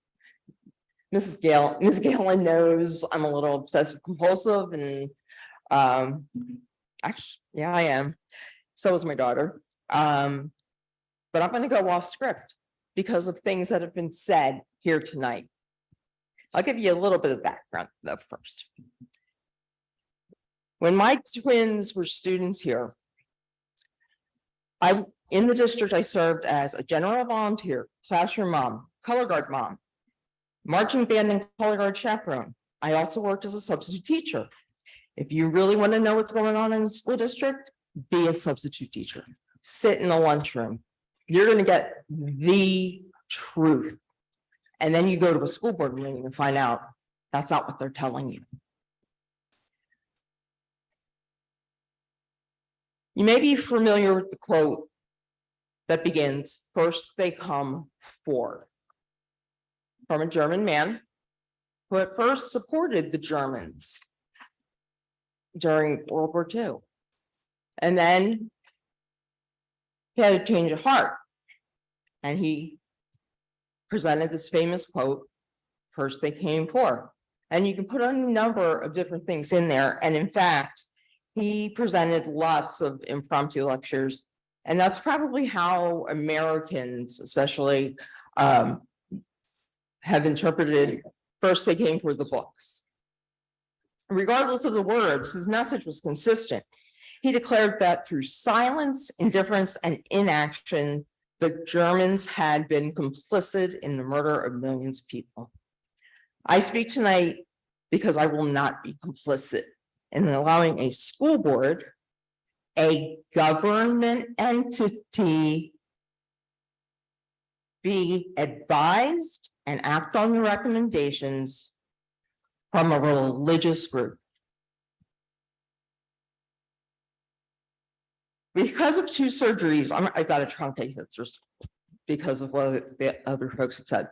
Because of 2 surgeries, I've watched from home as the school board has rewritten appropriate policy to suit far-right beliefs. For example, I watched as the board discussed the inclusion of one of the following words in policy: equality, equity, and equal, which are not synonyms. After a few minutes, I heard a board member say that the school board cares about all of its students equally, and snap. That's the word that went in policy, equal. The correct word, proper word, is equity. Look them up in the dictionary. I'm going to help you out. I'm donating this to the library. And many of the topics that have been spoken about tonight, many of the words used tonight are in that book. And it will help you understand what's going on. I'm just jumping through, right? All the stuff I anally wrote. The message about the word speak.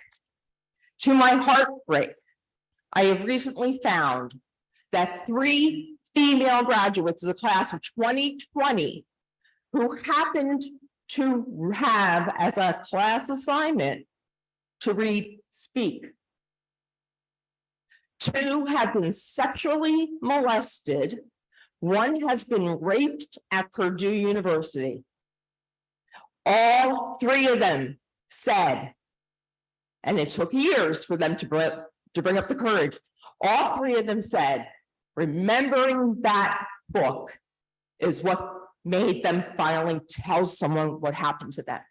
And without giving you too much information, I know one of them very, very well. And there damn well better be cameras in that equipment room in the music department. So don't tell me statistically or scholarly information is out there that this does women more harm than good. It got these 3 women to ask for help, to let this burden go. The one at Purdue went as far as to form an organization because Purdue was trying to sweep it under the rug, but they had a problem with rapists on campus. And I know that. Thank you, your time's up. But that's one.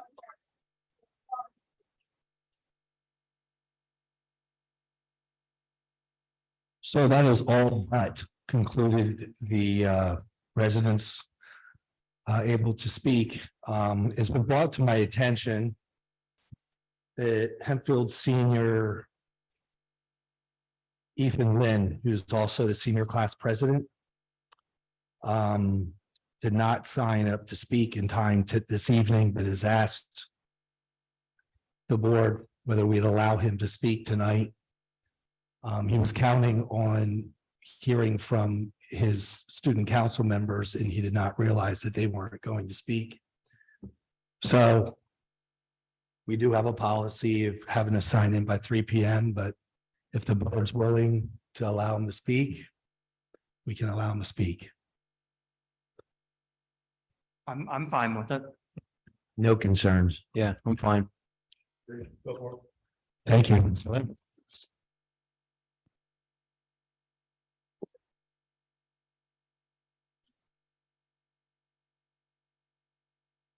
Thank you so much. I'm Ethan Lynn, and I'm the current class president. And I'm also, for the past 2 years, I've been the National Honor Society president at my school district. However, I'm not speaking on the behalf of the class, nor on behalf of the organization today. I'm speaking on the behalf of a worried Hempfield student. I'm worried for the future of all Hempfield students, and I'm worried for our educators. I'm going to begin by saying that I've taken the entire advanced placement curriculum for our social studies and English department. So that's around 10 advanced placement classes. These courses are things that teachers must teach so students can be successful and ready for the AP exam. Spoiler alert, difficult discussions do happen at these classes. Learning about things that make me uncomfortable, we talk about them in these classes. We listen to the professionals. That's why we have advanced placement courses at our district. We know the school board won't take out specific things out of the courses because it's part of the advanced placement curriculum and our guidelines we must follow as a district. You shouldn't be able to tell me what I have access to either as opposed to the professionals. Today, or tonight, should I say, I stand with our librarians. The way some parents have spoken to them is incredibly disrespectful and harmful to the future of all Hempfield students. The librarians have their child's interest in mind, as well as my interest and other children's interest. I don't want other parents that are not professionals in this field to tell me what I can or cannot find at my school library. I'm standing before you to ask to not pass this policy that is written as it is currently. Even though individual parents should have a say in what they want their child to read, they do not have a say in what I can read. We need to give the power of what is in our libraries to our educators and professionals. We value independence and to believe what we need to and believe what we want to. But when it comes to my education or others' children, you think you know what's best. You don't. Hempfield always boasts about our teachers and how great our educators are. That should and does apply to our librarians as well. We should honor standing with our librarians in the future of all Hempfield students. This policy brings about politics to the school district. I don't want the school board to tell me what books I have access to. I want the people who I went to school for this, the professionals, to have the voice. Let the professionals do what they're best at. Let the professionals work. Thank you.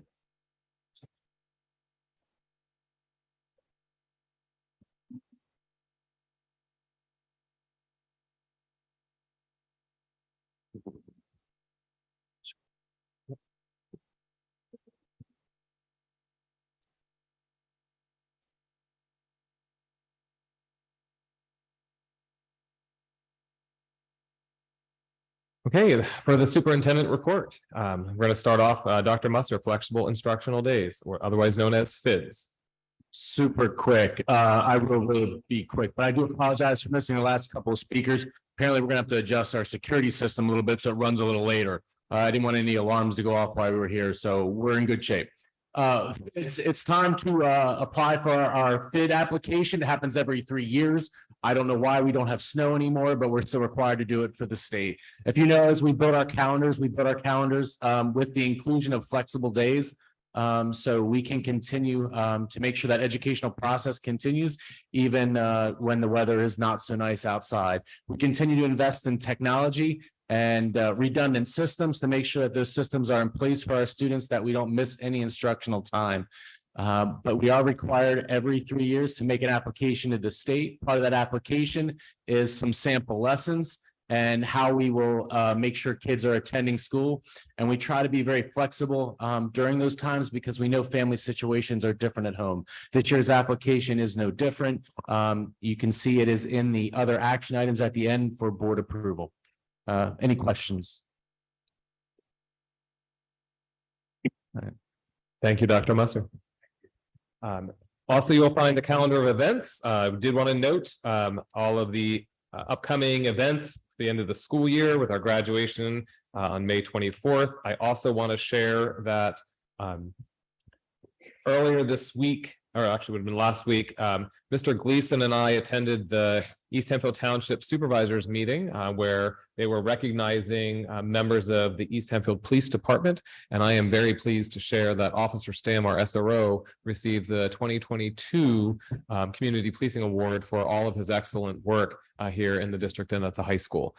So we were there to be able to extend our congratulations and support for him, but I wanted to be able to share that with all of you. Isn't if Mr. Stam is here this evening? He is not. Come out and. Nope, he is not.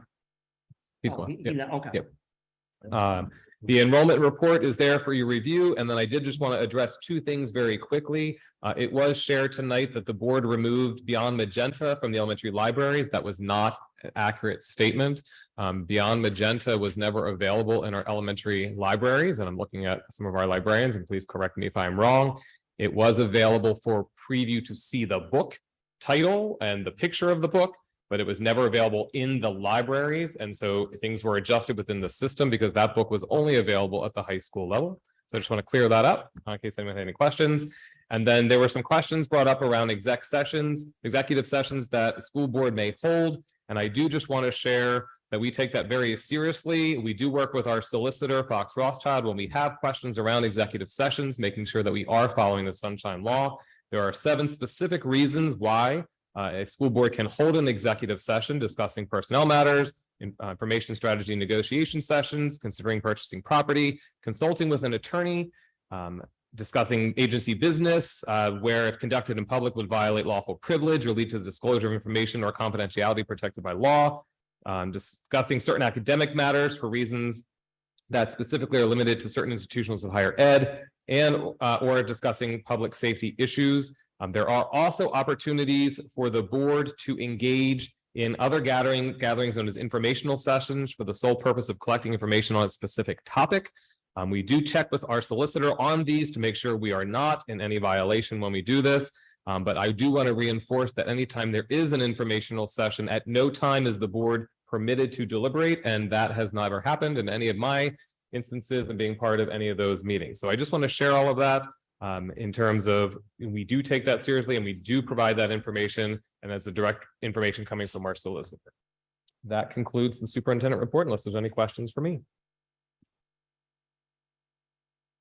Thank you. I turn it over to Mr. Bard for President's report. Thank you, Mr. Roberski. I originally had nothing to speak about, but I just want to bring up one comment that was brought up tonight about the policy 103.1.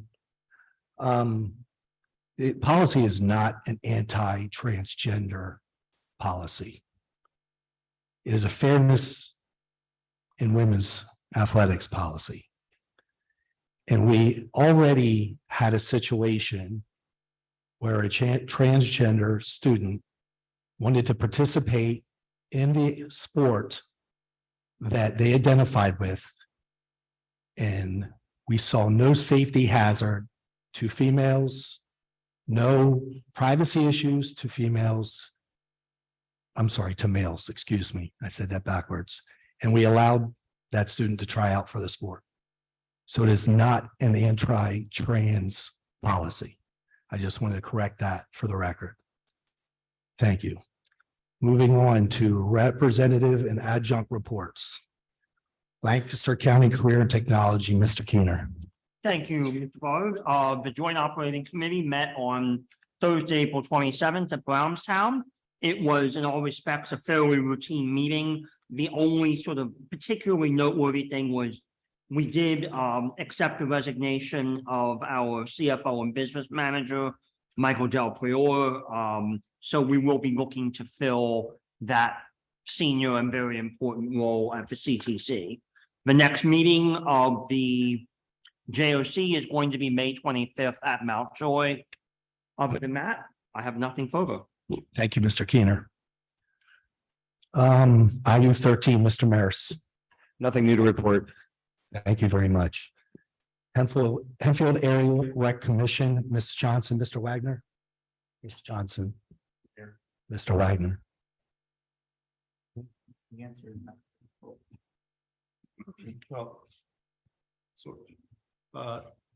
Nothing new to report. However, we are working on some things which we'll be able to share when the time is right. So more to come on that. Thank you very much. Safety and Security, Mr. Garber. Nothing to report. PSBA Liaison, Mr. Wagenmuth. I have nothing new to report. Thank you. Moving on to standing committees, buildings and grounds, Mr. Maris. Yeah, just a couple quick items. At our last buildings and ground, Mrs. James presented information on the quote received to replace the playground equipment at Landisville Primary Center. And she gave an update on summer projects planned for Hempfield, which include concrete and paving, steam pipe repair, and HVAC at Worstown Elementary and Mountville Elementary School. That's all I have. Thank you very much. Finance, Mr. Bauer. We voted this evening on the committee meeting minutes, so I won't go through those. We did submit the budget for public review. And we will have our next meeting of joint buildings and grounds and finance on May 30th. Thank you. Educational programs, Mrs. Johnson. Sorry. We met on April the 20th. Minutes have been approved and posted. I would highlight that we did have an update on pathways to graduation. And which is a change from maybe if your kids have already graduated, it's been a change in that requirement. And at that time, we only had 7 students who did not meet that pathway yet in order to graduate. I don't know if that's changed or not. Hopefully that's changed. And it's not yet. But that's all. Oh, we do have the calendar's been posted for our next meeting. Thank you, Mrs. Johnson. Policy, personnel, legal, Mr. Keener. The Policy Personnel Legal Committee also met on April 20th. The board engaged in extensive discussion around policies 108.1 and 109, resource materials and library materials. And we will be voting on them at first reading later in this meeting. Otherwise, that information is contained in the minutes which were approved earlier tonight. Thank you very much. Moving on to approval of personnel action items. Looking for a motion to approve. So moved. Thank you, Mrs. Johnson. Second. Thank you, Mr. Maris, for the second. All in favor? I apologize. Just trying to push this out quicker. Any discussion? Okay, motion to approve. All in favor? Motion carries 9-0. Mr. Byrd, if I could just say, I just want to extend a sincere thanks and appreciation to Ms. Irwin Bass. She is going to be moving out of the education world and into as she referred to, the dream job. And I just wanted to say, we are so thankful for you joining us for the last 2 years. It has been an absolute privilege to work with you. You've helped us all grow, and I know you're going to continue to do great things. And I'm also thankful you're willing to hang on and do some additional work for us as we move forward in the transition. So from the bottom of my heart, thank you so much, and we wish you the best. Good.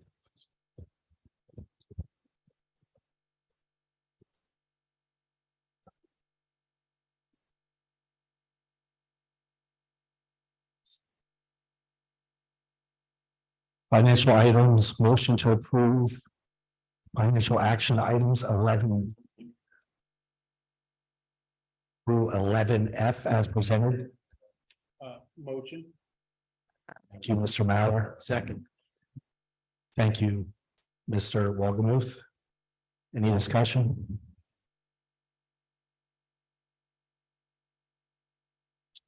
On favor? Motion carries 9-0.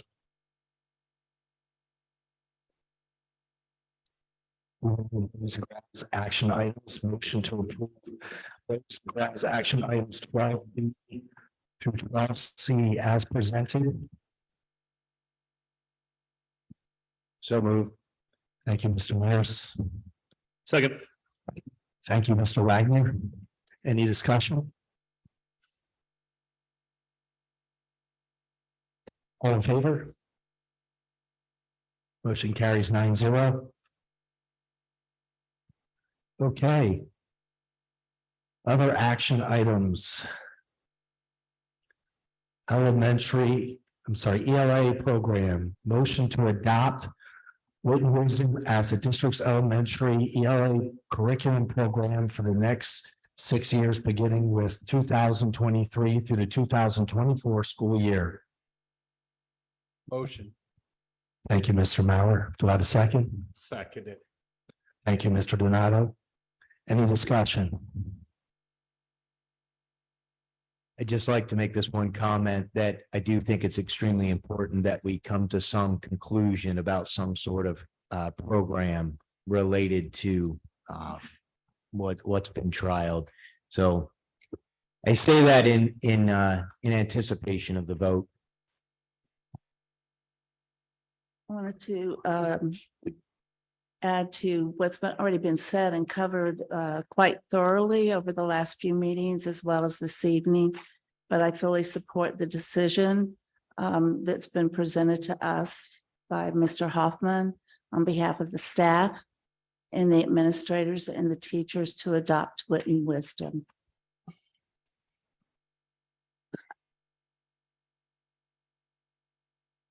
Any other comments?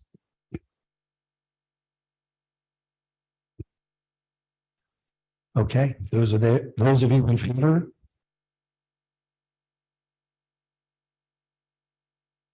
Those of you opposed?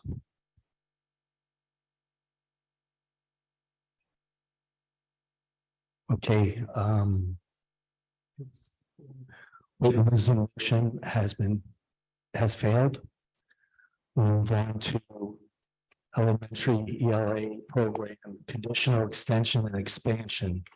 Approval to extend and expand the elementary ELA pilot program for the 2023-2024 school year using both of the current pilot programs, Wit and Wisdom and Savas. Motion to approve. So moved. Thank you, Mr. Maris. A second.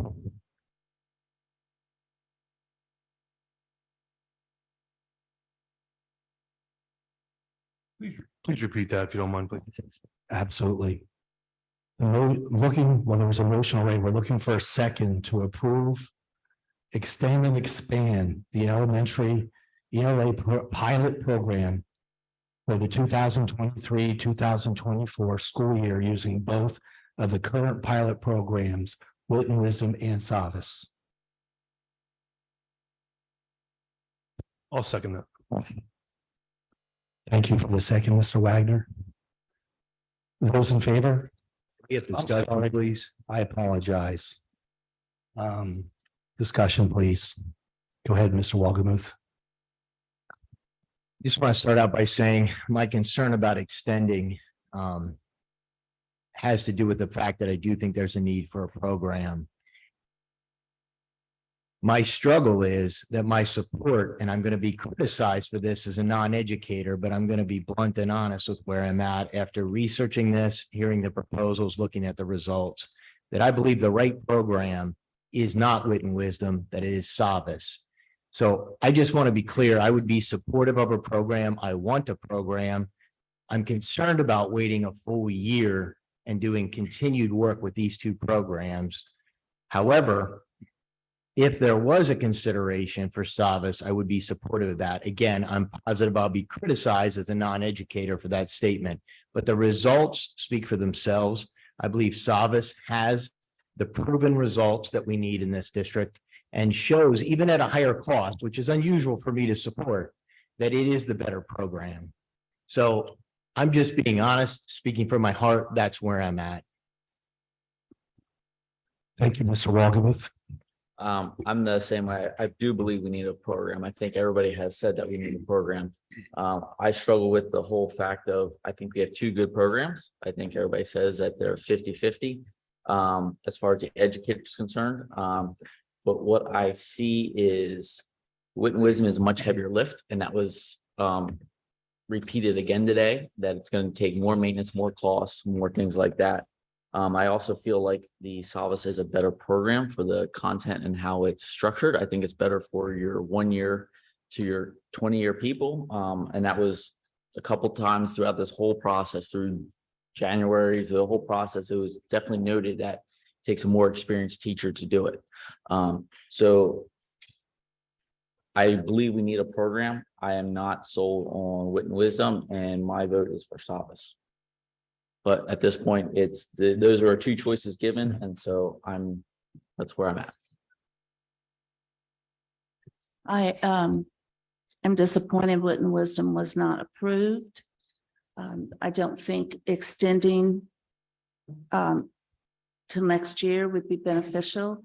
Our teachers have already put a great deal of time, the ones who have piloted in both of the programs, to do a good job of doing that. And we heard that tonight, as well as at least one other time. Mr. Hoffman has spent hours and hours on this, and so have some other people as well. So I don't think we should extend the pilot program. I don't think it's going to be helpful. I don't know how we move from that to vote for Savas. I don't know what the procedure is for that, but it seems like maybe we should go ahead and move forward. Yeah, can I ask a clarifying question? When we talk about extending the pilot program, I think one of the questions I have that is unanswered for me is how long and what are we looking at? So I don't want to sound like I'm completely opposed to extending something. I just don't want this to turn into what I would call a lot of busy work to get to the same result. At the end of the day, I'm not opposed to delaying some things, maybe revisiting some things, and maybe not taking a vote on it tonight, but extending out the time we need to continue additional research. I know we've taken this decision very seriously, and that's why it has taken so long. But we also have to remember, we've been without a program for many years. And so to snap our fingers and expect a program to be in place, I think is unrealistic. We have to take the time. It is a huge investment.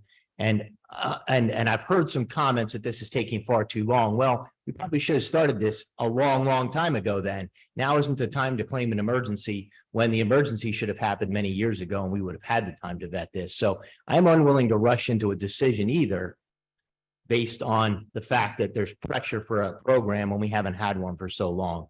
So I would just suggest that I'm willing to look at an extension to some level, but I need to better understand what that is. I would agree with Mr. Walgemuth. I thought the session today was very good. I wish we would have had that earlier on.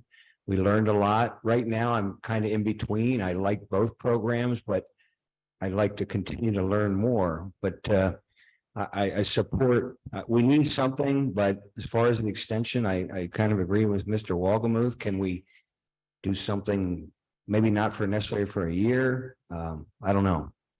I don't think that's practical, and I feel very strongly about that. We've gotten a lot of good information already. I prefer Wit and Wisdom. I've made that clear. So Savas, I almost said it the wrong way, is also a quality program. I think our students would be served by in either program, and we made our choices based on what we thought was going to be best or personal preference. I wanted to support the work and the decisions that the staff and administration has made. I don't see any reason to move forward. We never spend this much time on selecting curriculum. Mr. Keenan. I concur with Mrs. Johnson. I have rethought my position on this. I just probably no secret to anyone in this room. I was probably the member of the board that was most reluctant to do either program. And tonight's presentation and some of the previous presentation discussions that I have had have convinced me of the merit to having a formalized program. I too was comfortable with Wit and Wisdom. That was not the will of the board. The administration has made clear that they want Wit and Wisdom, which apparently is not going to happen. But the administration was also clear that it is time to move forward and that delaying this gets us nothing. So I would not be in favor of extending this further. I am prepared to vote for Savas this evening if an appropriate motion is made. But right now, the motion on the table is to extend the pilot program, to which I am opposed. I would respectfully urge caution at this point with regards to jumping to Savas. Not that it's not a good program, but as you heard tonight, there are a lot of components to that program that we have not even entered into with regards to with our teachers working through training, et cetera. I would say that the recommendation based on all the work was done was Wit and Wisdom, but I would fully support allowing our teachers, any of them who are interested in working through the programs, to do that, to be able to bring back more solid information with regards to some of the quantitative data that is absent. What we heard tonight, and both companies will say this, the data that they have presented is limited. While you will see results from both programs, I think it's important for us to make sure we are making the best decision for our students and for the district. And I would, again, just respectfully urge caution that there are still things that even from visiting another district that has actually implemented this, that we need to make sure that we're going to be able to sustain and be able to implement well moving forward, and not just jump because one program didn't pass tonight. I think setting some parameters around moving forward with regards to continuing or extending the pilot would be important. But I do think it's important that we give additional consideration before we make that decision. I guess, Mr. Pomorski, I appreciate everything you just said, but that seems to be squarely at odds with the presentation that we saw several hours ago, which presented a parade of reasons why we should not extend the pilot. Well, so I guess, I mean, in all candor, Mr. Pomorski, it begs the question whether, what is the administration really asking for right now? Because earlier we heard we don't want to extend the pilot. Now that it's apparent that Wit and Wisdom is not going to pass, we do want to extend the pilot. So I guess I'm curious. Sure. What was shared was all of the potential pros and cons of going with what was the recommendation is. And if the recommendation did not pass and we continue to extend the pilot, then there would be additional work on the district. There would be more time in terms of we're having limited time with regards to the new science standards, given what we've had before. We would have to work with companies to try and get some deals and arrangements made with regards to extending the consumable workbooks from social studies, math, et cetera. That's not anything that I don't think anyone on my team would shy against at this point, because I want to make sure that we are coming forward with a strong recommendation. And given that the recommendation was Wit and Wisdom, we need more time looking at the Savas program, and spending more time with those companies to me is going to be critical. I have to ask this clarifying question. Is the intent of the extension, which is still a little bit unclear to me, to continue to vet both these programs, considering the recent vote? And I guess that matters to me as we consider this extension. Are we looking to extend this so we can now better assess Savas as an extension? Or are we looking to extend both these programs simultaneously, knowing that there isn't strong support or there isn't enough support for Wit and Wisdom at this point? What is the intent of the extension? I would say it would be to continue vetting both programs equally at this point. That's where I struggle with the extension, because at this point in time, I think I've seen enough that I don't know that an extension is going to allow for any different conclusion at this point. And so if it's, and I'm going to be very transparent, if it is to convince the board, and I'm doing that in quotes, that Wit and Wisdom is the program to go with, then I think the extension is probably not valuable. If the intent is to better understand what Savas can offer, and if that is a program we want to adopt, then I think there's value in some sort of an extension to better evaluate the pieces that maybe are missing. There was That's kind of where my head's at, that we could learn more about Savas, because I'm on the fence between the two of them. If we extended, does that give us enough information to then evaluate Savas and then make a final decision? I have one question, one observation. There was some new information presented tonight. At least it was new to me with Savas, like the book club. I had not heard that before. I don't really understand their multilingual program. I don't know if that was even examined for either program. That's the first time. Even with all my research, that was the first time I realized, or even that was a part of those programs. The other thing is, I think whatever we do, we had to do it for the rest of for a full school year. I don't know about doing a program, like for September through December. I don't know that. Would not be. That would be wasted. I don't think it would provide us with information that perhaps that what we're actually seeking for. Couple of thoughts and questions in no particular order. I go back to when we were first deciding whether we were going to run a pilot, a lot of the concern amongst board members. Forgive me, Mr. Donato, but I kind of remember you bringing the concern up. What are we going to do if they go through all this work and put up a recommendation and we don't agree with it? That was a concern. Forgive me if it wasn't you, but I kind of remember that. I want to be careful that. Oh, it was what if the results. Basically, what if we weren't going to support what was recommended? How are we going to deal with that?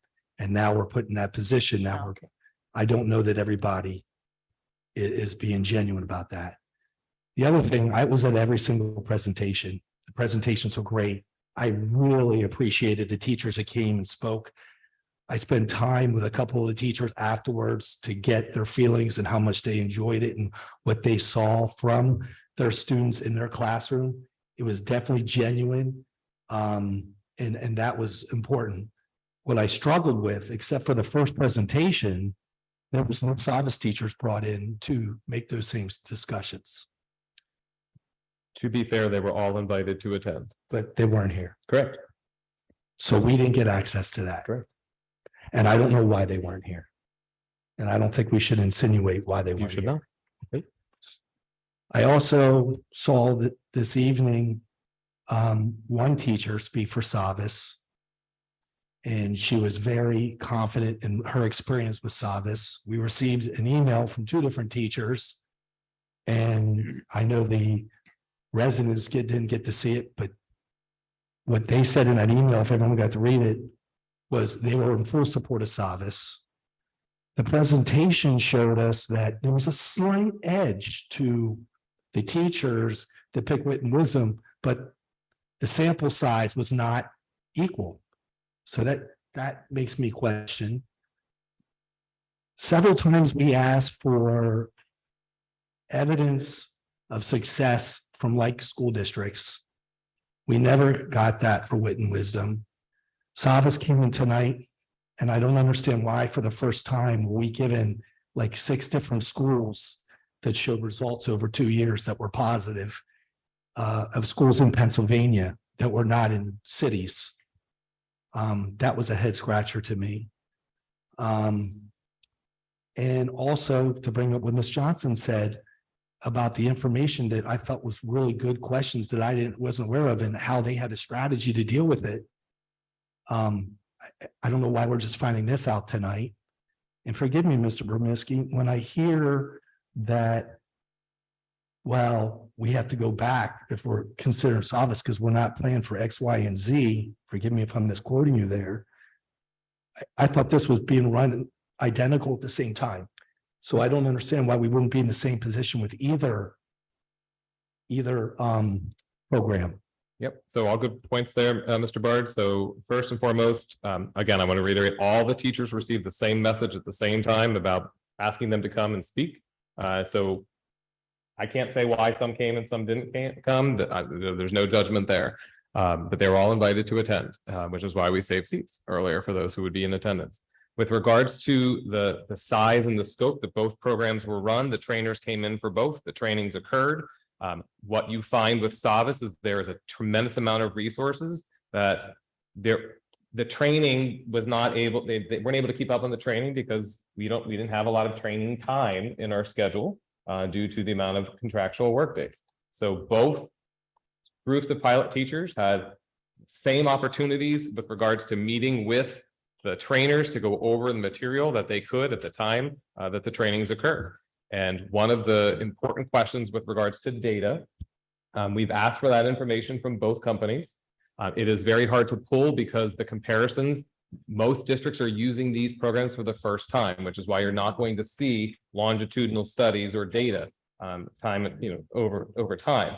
What you saw with regards to what Savas presented, we met with them a week ago, and their research team had to kind of pull that together for you in a short period of time. I believe there was some Wit and Wisdom material. I'm not sure if you have that in front of you or not. We can certainly get you that with regards to other data. But the challenge on the data side is if you look at what is being compared with regards to the data, you're going to see mixed messages for both programs in terms of there's growth, and then there are areas where there's not growth. It all depends on how you're comparing it. With regards to what they are looking at, you can go back to 2018-19 pre-COVID to do some comparisons, or what Savas did was they compared the districts to PSSA scores to the state averages. So you could see if there was a difference. What you really want to look at on some of the data, on some of the charts, I don't believe this was shared, but you want to look kind of diagonally going from grade level 1 year to the grade level the next year to see was there growth in that particular group of students. What I would suggest from a pilot standpoint, from a data, because that is something that the board has asked, what will be that impact of the data? And it's something that, Dr. Dandridge, Mr. Hoffman, and others came back with some goals. We have the ability by continuing the pilot for both to look at our current students in the pilot. We'll get PSSA data back from the state this summer. We'll get PBAS growth data in the fall. We'll be able to see how did students grow and the students who were in both programs. We also have the ability then to track those students in another year. Are they continuing into a pilot program? Are they continuing into something different? And what does that data look like? And we can bring all that back to you for a decision in June or July. We can continue to extend. We can have more teachers participate. So there's a lot more possibilities. I would, again, the reason for the caution is because as we've engaged with the companies with regards to Savas, I'm not saying it's a bad program. They're both high quality programs. There is a lot to that program. And what we saw visiting another district reinforced for me the importance of really taking the time, if either way, however it was going to fall, that we need to make sure this is the right decision for the district. And to me, it would be investing more time equitably and setting out some of those benchmarks. I've also had conversations with Dr. Dandridge and Mr. Hoffman. We talked about writing. They brought 2 writing concerns. Well, one of the pieces that I'd like to see is a writing assessment put in place for the students, looking at that TDA component and what does that look like beginning of the year, mid-year, end of year, and we do be able to do some data comparisons and bring you back that information. That to me is looking at it equitably. I'm not sitting here saying I'm coming to you saying I'm going to try and prove Wit and Wisdom's the program. What I'm saying is I'm going to find the program that's best, and we're going to then bring that back to you and share that all the way through. So I just want to say to Mr. Hoffman, I appreciate all of his work, and it's not that he didn't do his, didn't present stuff for us and everything else, and I appreciate that. I think where I'm at is there is unanswered questions, and my question is if we were doing these 2 equally and prepared for both, we would have all the information we need, I feel like. And going yesterday or last week to investigate these, I would have hoped that we would have done that before. And so the challenge is, right, we are tasked with a decision, right? like it or not. And so that's where I'm at. The rest of the board can make their other decision, right? From my information, watching all the presentations, that's my decisions. And I think that we need a program now. So that's why I will vote this down. I wasn't prepared to put a motion on the floor for Savas. I was going to leave it go tonight. So that's kind of, but I guess I don't want to extend it another year. I feel like that's not beneficial for our students. After. I think if it gets the right program, additional time is fine. And what I hear Mr. Bomerski saying, I think we all agree we need this program, all board members. But what's the best one? And I think there's some uncertainty now, at least on my part. Should it be Savas or Wit and Wisdom? So I like what Mr. Bomerski just said, that we extend the pilot, we can get some really good data. We learn more about Savas, and then do we necessarily need to go through a whole year? Could we make that decision mid-year? No. We have to go a whole year. Okay. Yeah, I mean, we would not. When you make the decision, if you make it mid-year, then you're going to start needing to train teachers, and then they're going to go, okay, why would I continue with one or the other? That wouldn't necessarily be. Recommend doing the pilot the whole year. I would. These programs came back very paralleled in the presentation, and Savas showed improvements. I struggled even though I came in late, but I understand that there really wasn't any direct data to show that Wit and Wisdom has shown any growth. And it doesn't really matter what growth we're talking about, whether that's a benchmark against the state or grade to grade, that Savas has shown progressive growth. And I do believe it's probably a difficult program to begin to implement, and it is a little more complicated, but I also believe what they shared. Don't believe they were trying to sell us a bill of goods as past teachers, that after that first year, it begins to change and it begins to get different. So I am, the more I think about this, the less I'm in favor of extending this out for an additional pilot with both these programs. I don't know that we're going to have any better data. I don't think we're going to have anything statistically significant as it relates to our own students. And we're still going to be falling back on data that's being used by other districts that have had it in place longer. So I'm struggling with an extension of this pilot. I would rather move forward with a program. I want a program. I just, at this point, based on everything we've seen in the investment, cannot in good faith, from the bottom of my heart, support Wit and Wisdom over Savas in this situation. Now, and as I said earlier, I support the decision that the administration has made. I support our superintendent. And if you think we need the extra year, then I vote for the extra year. I'm not sure. That's the motion that's on the table right now, right? Correct. But also, as I've poked around more in the website, Wit and Wisdom today, there is a whole tab section. It's data. I think there's probably like 20 states on there.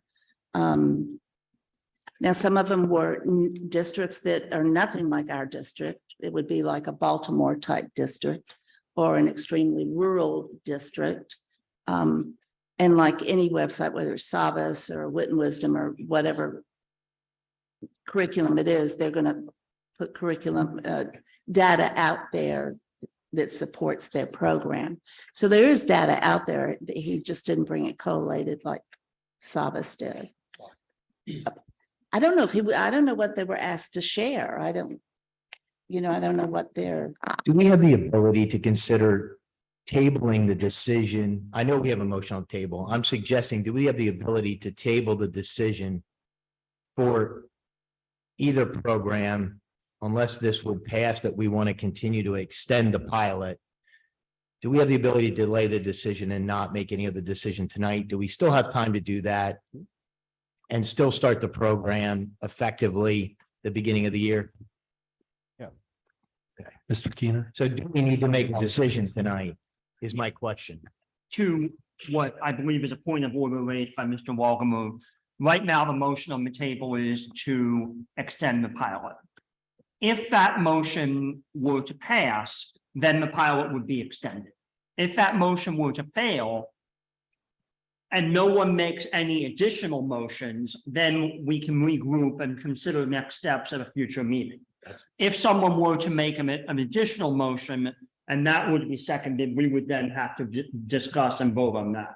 So that's a long way of saying that we not extending the pilot tonight does not necessarily commit us to any other course of action. I would recommend then if, unless there's a change to the motion to table it versus. Because if it's voted down and another motion's made, then you have to reopen up, you have to modify the agenda and then you open up for public comment. I Because that's, actually disagree with that. It's on the agenda and people, but it's a different motion. It was not what was advertised, so you would need to open up to anybody in the public to be able to speak to that. Under the sunshine law. So. So what are you saying? We need to say no to it and then we Table it. just to table it. Okay. And how do we do that? You would have to, there's a motion and a second, whether or not there would be a willingness by. We have to retract the motions. Yes. Essentially, correct. Or we can vote on it. Yeah, I mean, I'll just speak up. I've just been listening. I mean, for me, and so for Mr. Hoffman, yeah, this is where I come in. I don't have an affinity to either program. I did not hear anything bad from either, right? I heard a lot of good things from both. I don't have any specific affinity towards one. What I don't like, and this is how this is just how I live. This decision is an important one. This decision has to be made. I mean, I have 4 kids, 3 of which are in the school system, and I've been waiting for a curriculum, right? So I'm there, right? I've been asking for it for years. So this has to happen, but I also want to make sure that it's not an emergency decision, right? And to me, that's my pause. Mr. Hoffman, the one thing I think about is I respect the heck out of you as an educator. I think that you and I met, months ago to talk about this one-on-one. That's my, when Mr. Hoffman says that he's leaning in a certain direction, I listen. However, I also want to make sure that I'm making the very best decision with the information that I have at hand.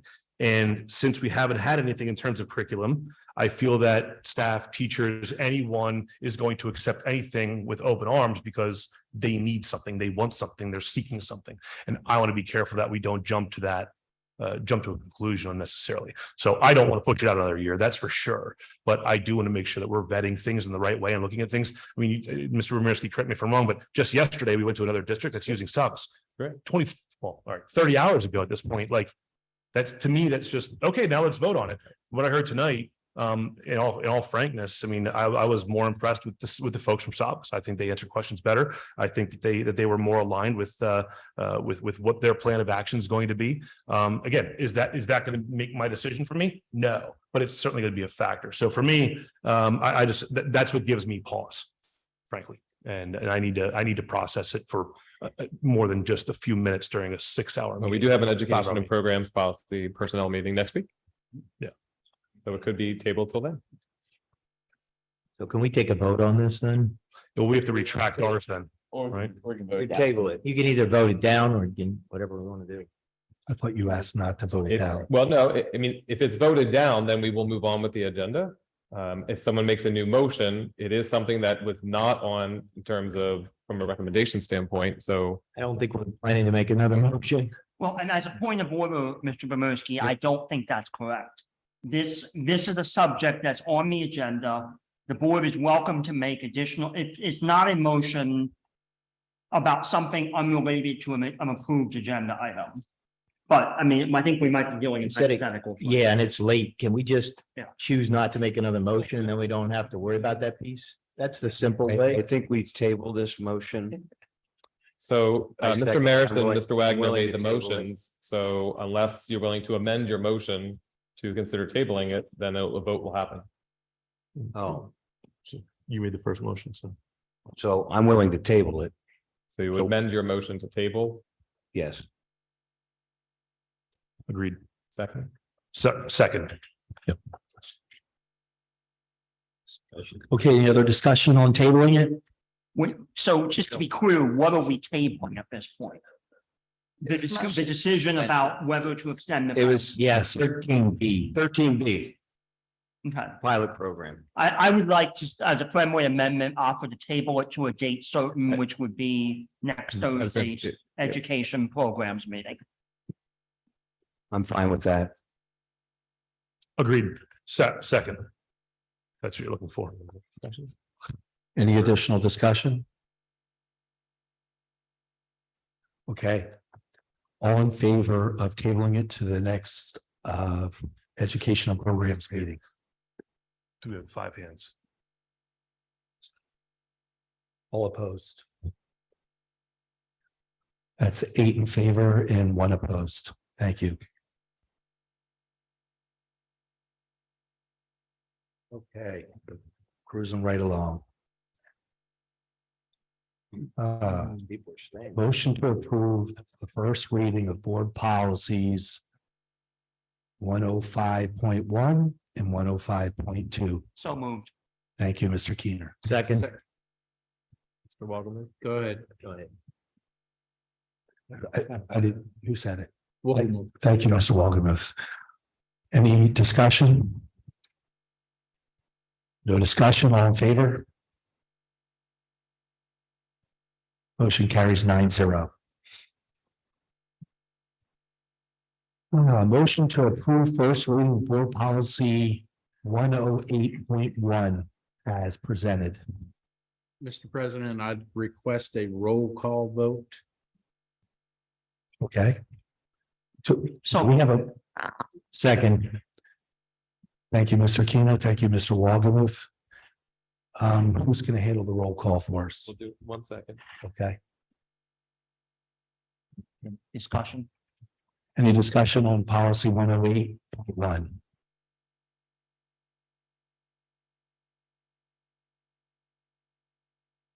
Okay, so we'll go through and call the roll. Yep. Mr. Keener, Yes. Mr. Walgemuth. Yes. Mr. Donato. No. Do I go or skip me? Go. Mr. Bard. Yes.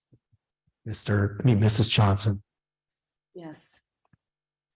Mr. Mauer, No. Mr. Wagner, Yes. Mr. Garber, Yes. Mr. Maris. Yes. Thank you. Was that 7-2? Yep. Motion carries 7-2. Thank you. Motion to approve first reading of board policy 109 as presented. So moved. Thank you, Mr. Walgemuth. Second. Thank you, Mr. Mayor. Mr. President, I request a roll call vote. Okay. Discussion on policy 109.109. Sorry, discussion on 109. The policy as it's been rewritten is not clear and can be misconstrued based on the definitions that have been applied and the statement that we will not have any materials in our libraries or present in the school. Basically, I believe it says, I'd have to go reread it.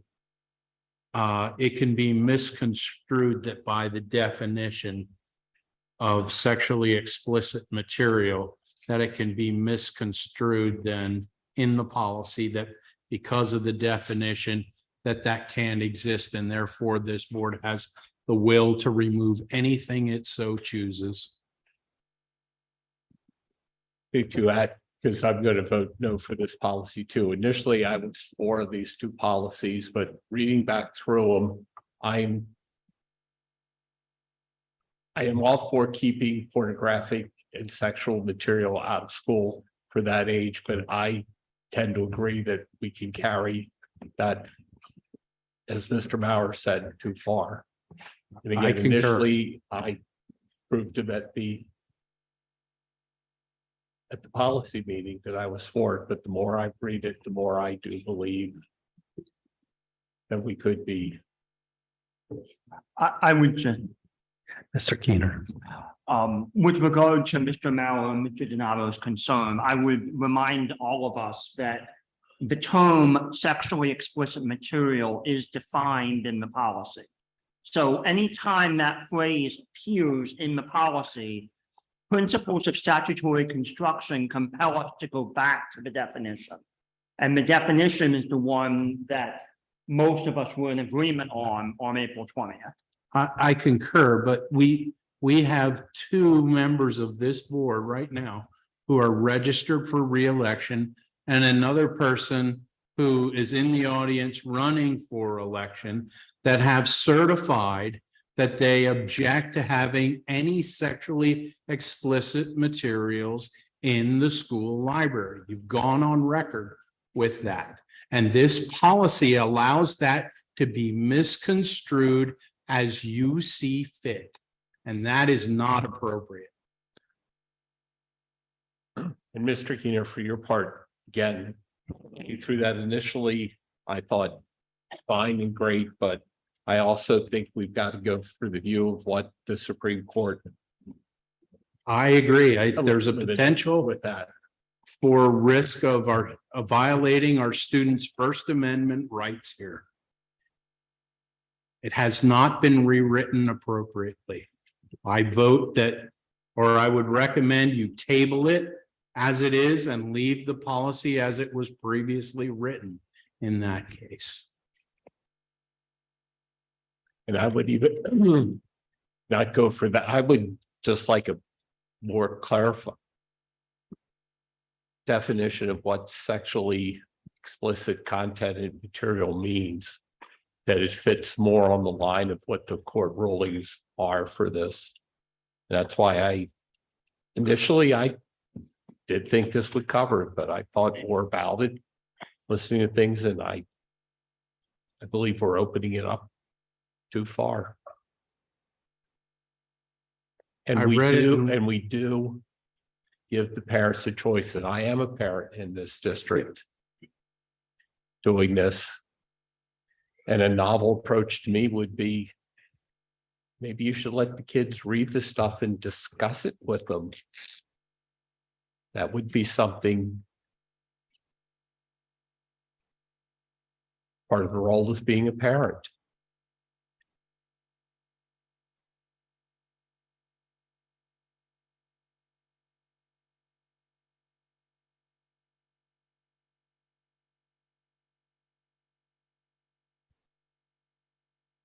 Any other comments? Before I go on, I'm trying to find an email I have here with that court case you were discussing, because I wanted to mention some other things that were also mentioned in that same article besides the Supreme Court case that you're referencing to, and what the school district is allowed to do in reference to content with other court cases. I think it's relevant. I also want to point out in the policy that sexually explicit is not the only barometer on determining whether a book is can be removed from the shelf or not. There are other measures in there that are brought up specific to educational value and other things. And those multiple conditions allow for academic freedom to a certain extent. And we deliberately made the policy that way, so something wouldn't be just ripped off the shelf for exclusive sexual. The other thing I want to point out is in the policy, it does not have the board making these decisions. It's the superintendent and who he or she designates to be that, whether it's 1, 5, 6 people to be part of that. To But decide. this board has openly disregarded. Excuse me, Mr. Mallon, I wasn't finished yet. Thank you, though. Appreciate it. I give you your time. You don't appreciate it because you I just do. cut me off. No, you Now cut me you, off. I was talking, Mr. Mallon. you stopped talking. No, I did not stop talking. All right, then you finish and I would. And I didn't give the floor to you. I would like the floor back. Okay, you'll get it soon as I give it to you. Well, I apologize. What I'm going to do is give you the floor.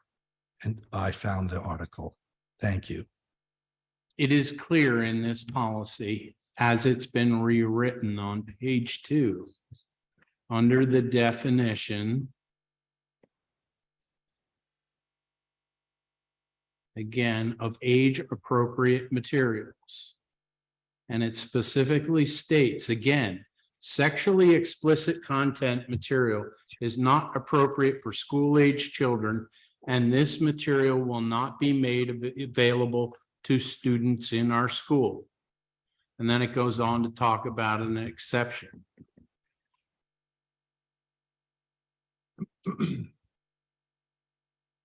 That opens the door for this board to do anything they wish. I agree with you that part of the policy says that the board delegates the authority of the selection of library resources to the district's professionally trained and certified staff, subject to the approval of the superintendent or designee. But you've taken exception to that in previous discussions. It's on the record. Are you finished? I yield. Thank you. The article that kept referring to the Board of Education versus PICO also brings up some other Supreme Court cases that I'd like to mention that were, thank you, said to me from someone who's in the audience, actually. It goes on to say, through years, the Supreme Court has recognized that speech cannot be suppressed solely to protect young from ideas or images that a legislative body thinks is unsuitable for them. Recognizing, however, the minor's exercise of the First Amendment rights must be applied in light of the special characteristics of the school environment. The court has acknowledged that the rights of minors are not equal to the rights of adults. That was in the same case that was referenced, PICO. The court thus permitted, this is the PICO case, thus permitted school boards to restrict speech or access to information for minors in two circumstances which fit our policy. First, school boards may restrict materials if they are motivated to do so because the materials are educationally unsuitable or pervasively vulgar. The school boards may not, however, censor materials, and the removal is politically motivated and restriction based on disagreement with ideas and contained in the material. So I would say that the policy, by having those other pieces, is where that helps that. Second, school boards may restrict materials that are obscene, harmful to minors, or child pornography. I realize pornography is already defined, but this goes on to say obscene and harmful. Whether the material is obscene, harmful to minors, or child pornography generally is defined by state or local law. Definitions vary state to state. Moreover, a determination of whether the material is obscene or harmful to minors is governed by the community standards that may absolutely differ from state or town to town. Yes, Mr. Keenan. Mr. Umis has a comment. I'm sorry, who? Mr. Umis is on camera and would like to exercise his right of voice. McGuire. Oh, I'm sorry, I didn't understand what you were saying. Good morning, everyone. Unis, the Student council president. Can you hear me? Can you open it up for public comment? I'm confused. He's not public, he's our student council rep. They're allowed. Yes, yeah, I got you. Good morning, can you hear me? We can't see you. Can you hear me? Yes. Okay, thank you.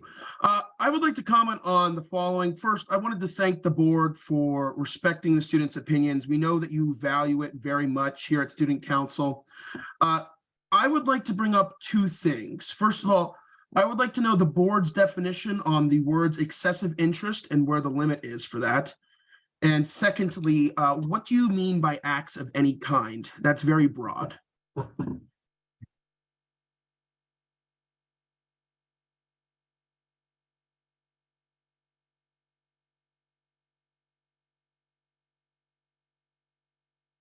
I will say it's not the line above that or the part above that, sexually explicit content materials not appropriate for, I don't have a problem with that. It's the definition that.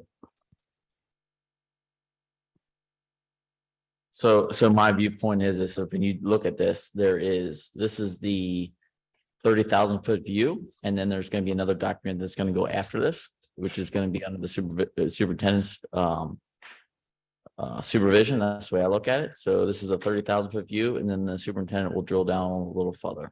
That's how I if that answers your two questions.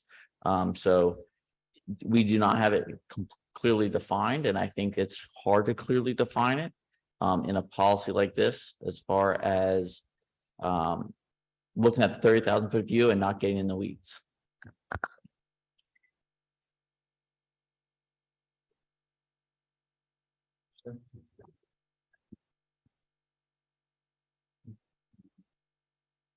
I continue to believe that the concerns that are raised are addressed by the definition section of the policy. Yeah, I agree. And I think when you talk about your question, Mr. McGuire, it refers to the graphically describes and illustrates. And so you ask about behavior or acts of any kind, it's referring to graphically describing and illustrating sexual behavior. And graphic means that there's descriptive language in there detailing, and this is how I interpret it, detailing the sexual experience to the level that is beyond educational.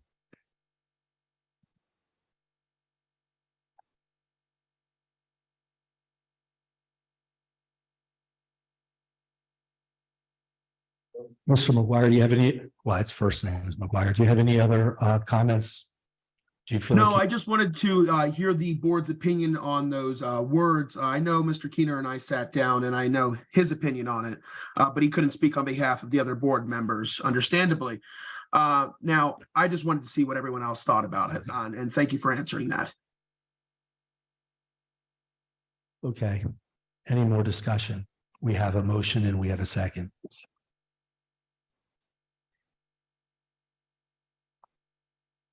Roll call vote. Mr. Keener.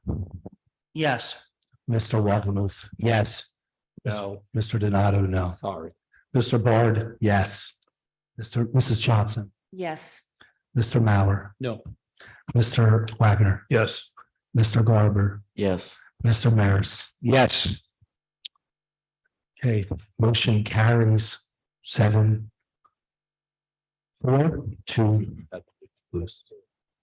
Yep, 7-2.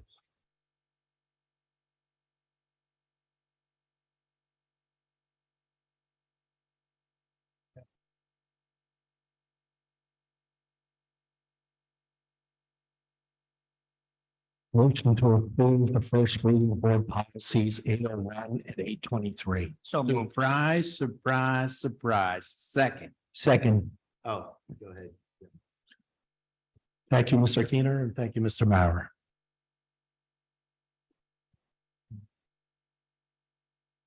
Motion to approve other action items 13H. I'm sorry. Oh, I apologize. That's with the third time I've done that. We'll go back here. Discussion, please, for policy 801 or 823.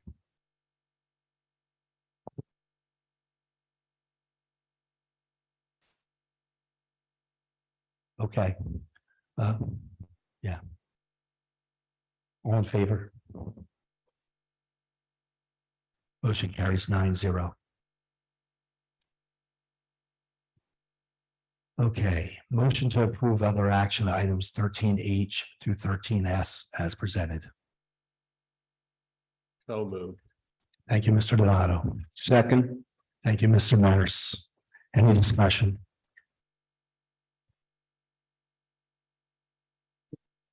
All in favor?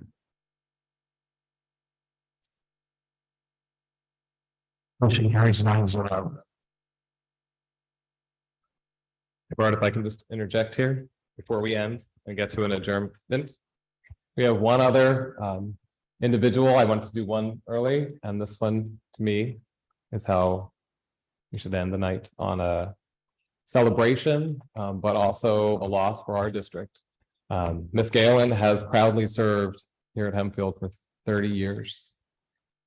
She has not only advocated tirelessly for students and staff, but she has made a tremendous impact in our special education program here in the district for many years.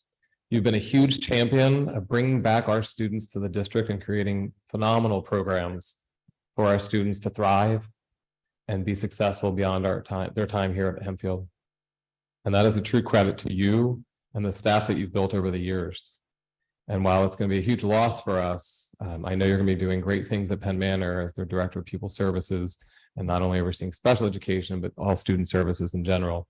And not only from myself, but on behalf of our district, our staff, our students, and our entire community, we owe you a great deal of gratitude and thanks for your not only dedicated, committed service, but your tireless advocacy for all students in the district. And we thank you tremendously from the bottom of our hearts.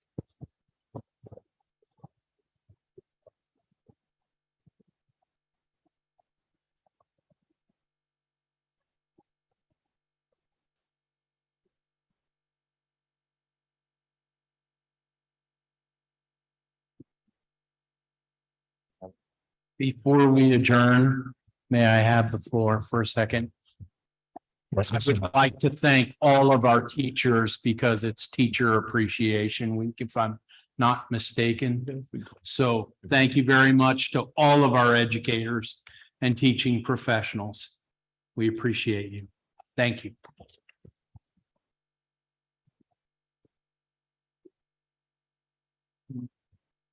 And I guess while we're at it, we're only 5 minutes away from 1 AM. If we keep this going for a couple more minutes, we can set a new record. So. I think we already did. I think we did. Let's wrap it up. I think we did. I think we set a new record. Second. Thank you. Sue. Charles. All in favor? 9-0. Thank you.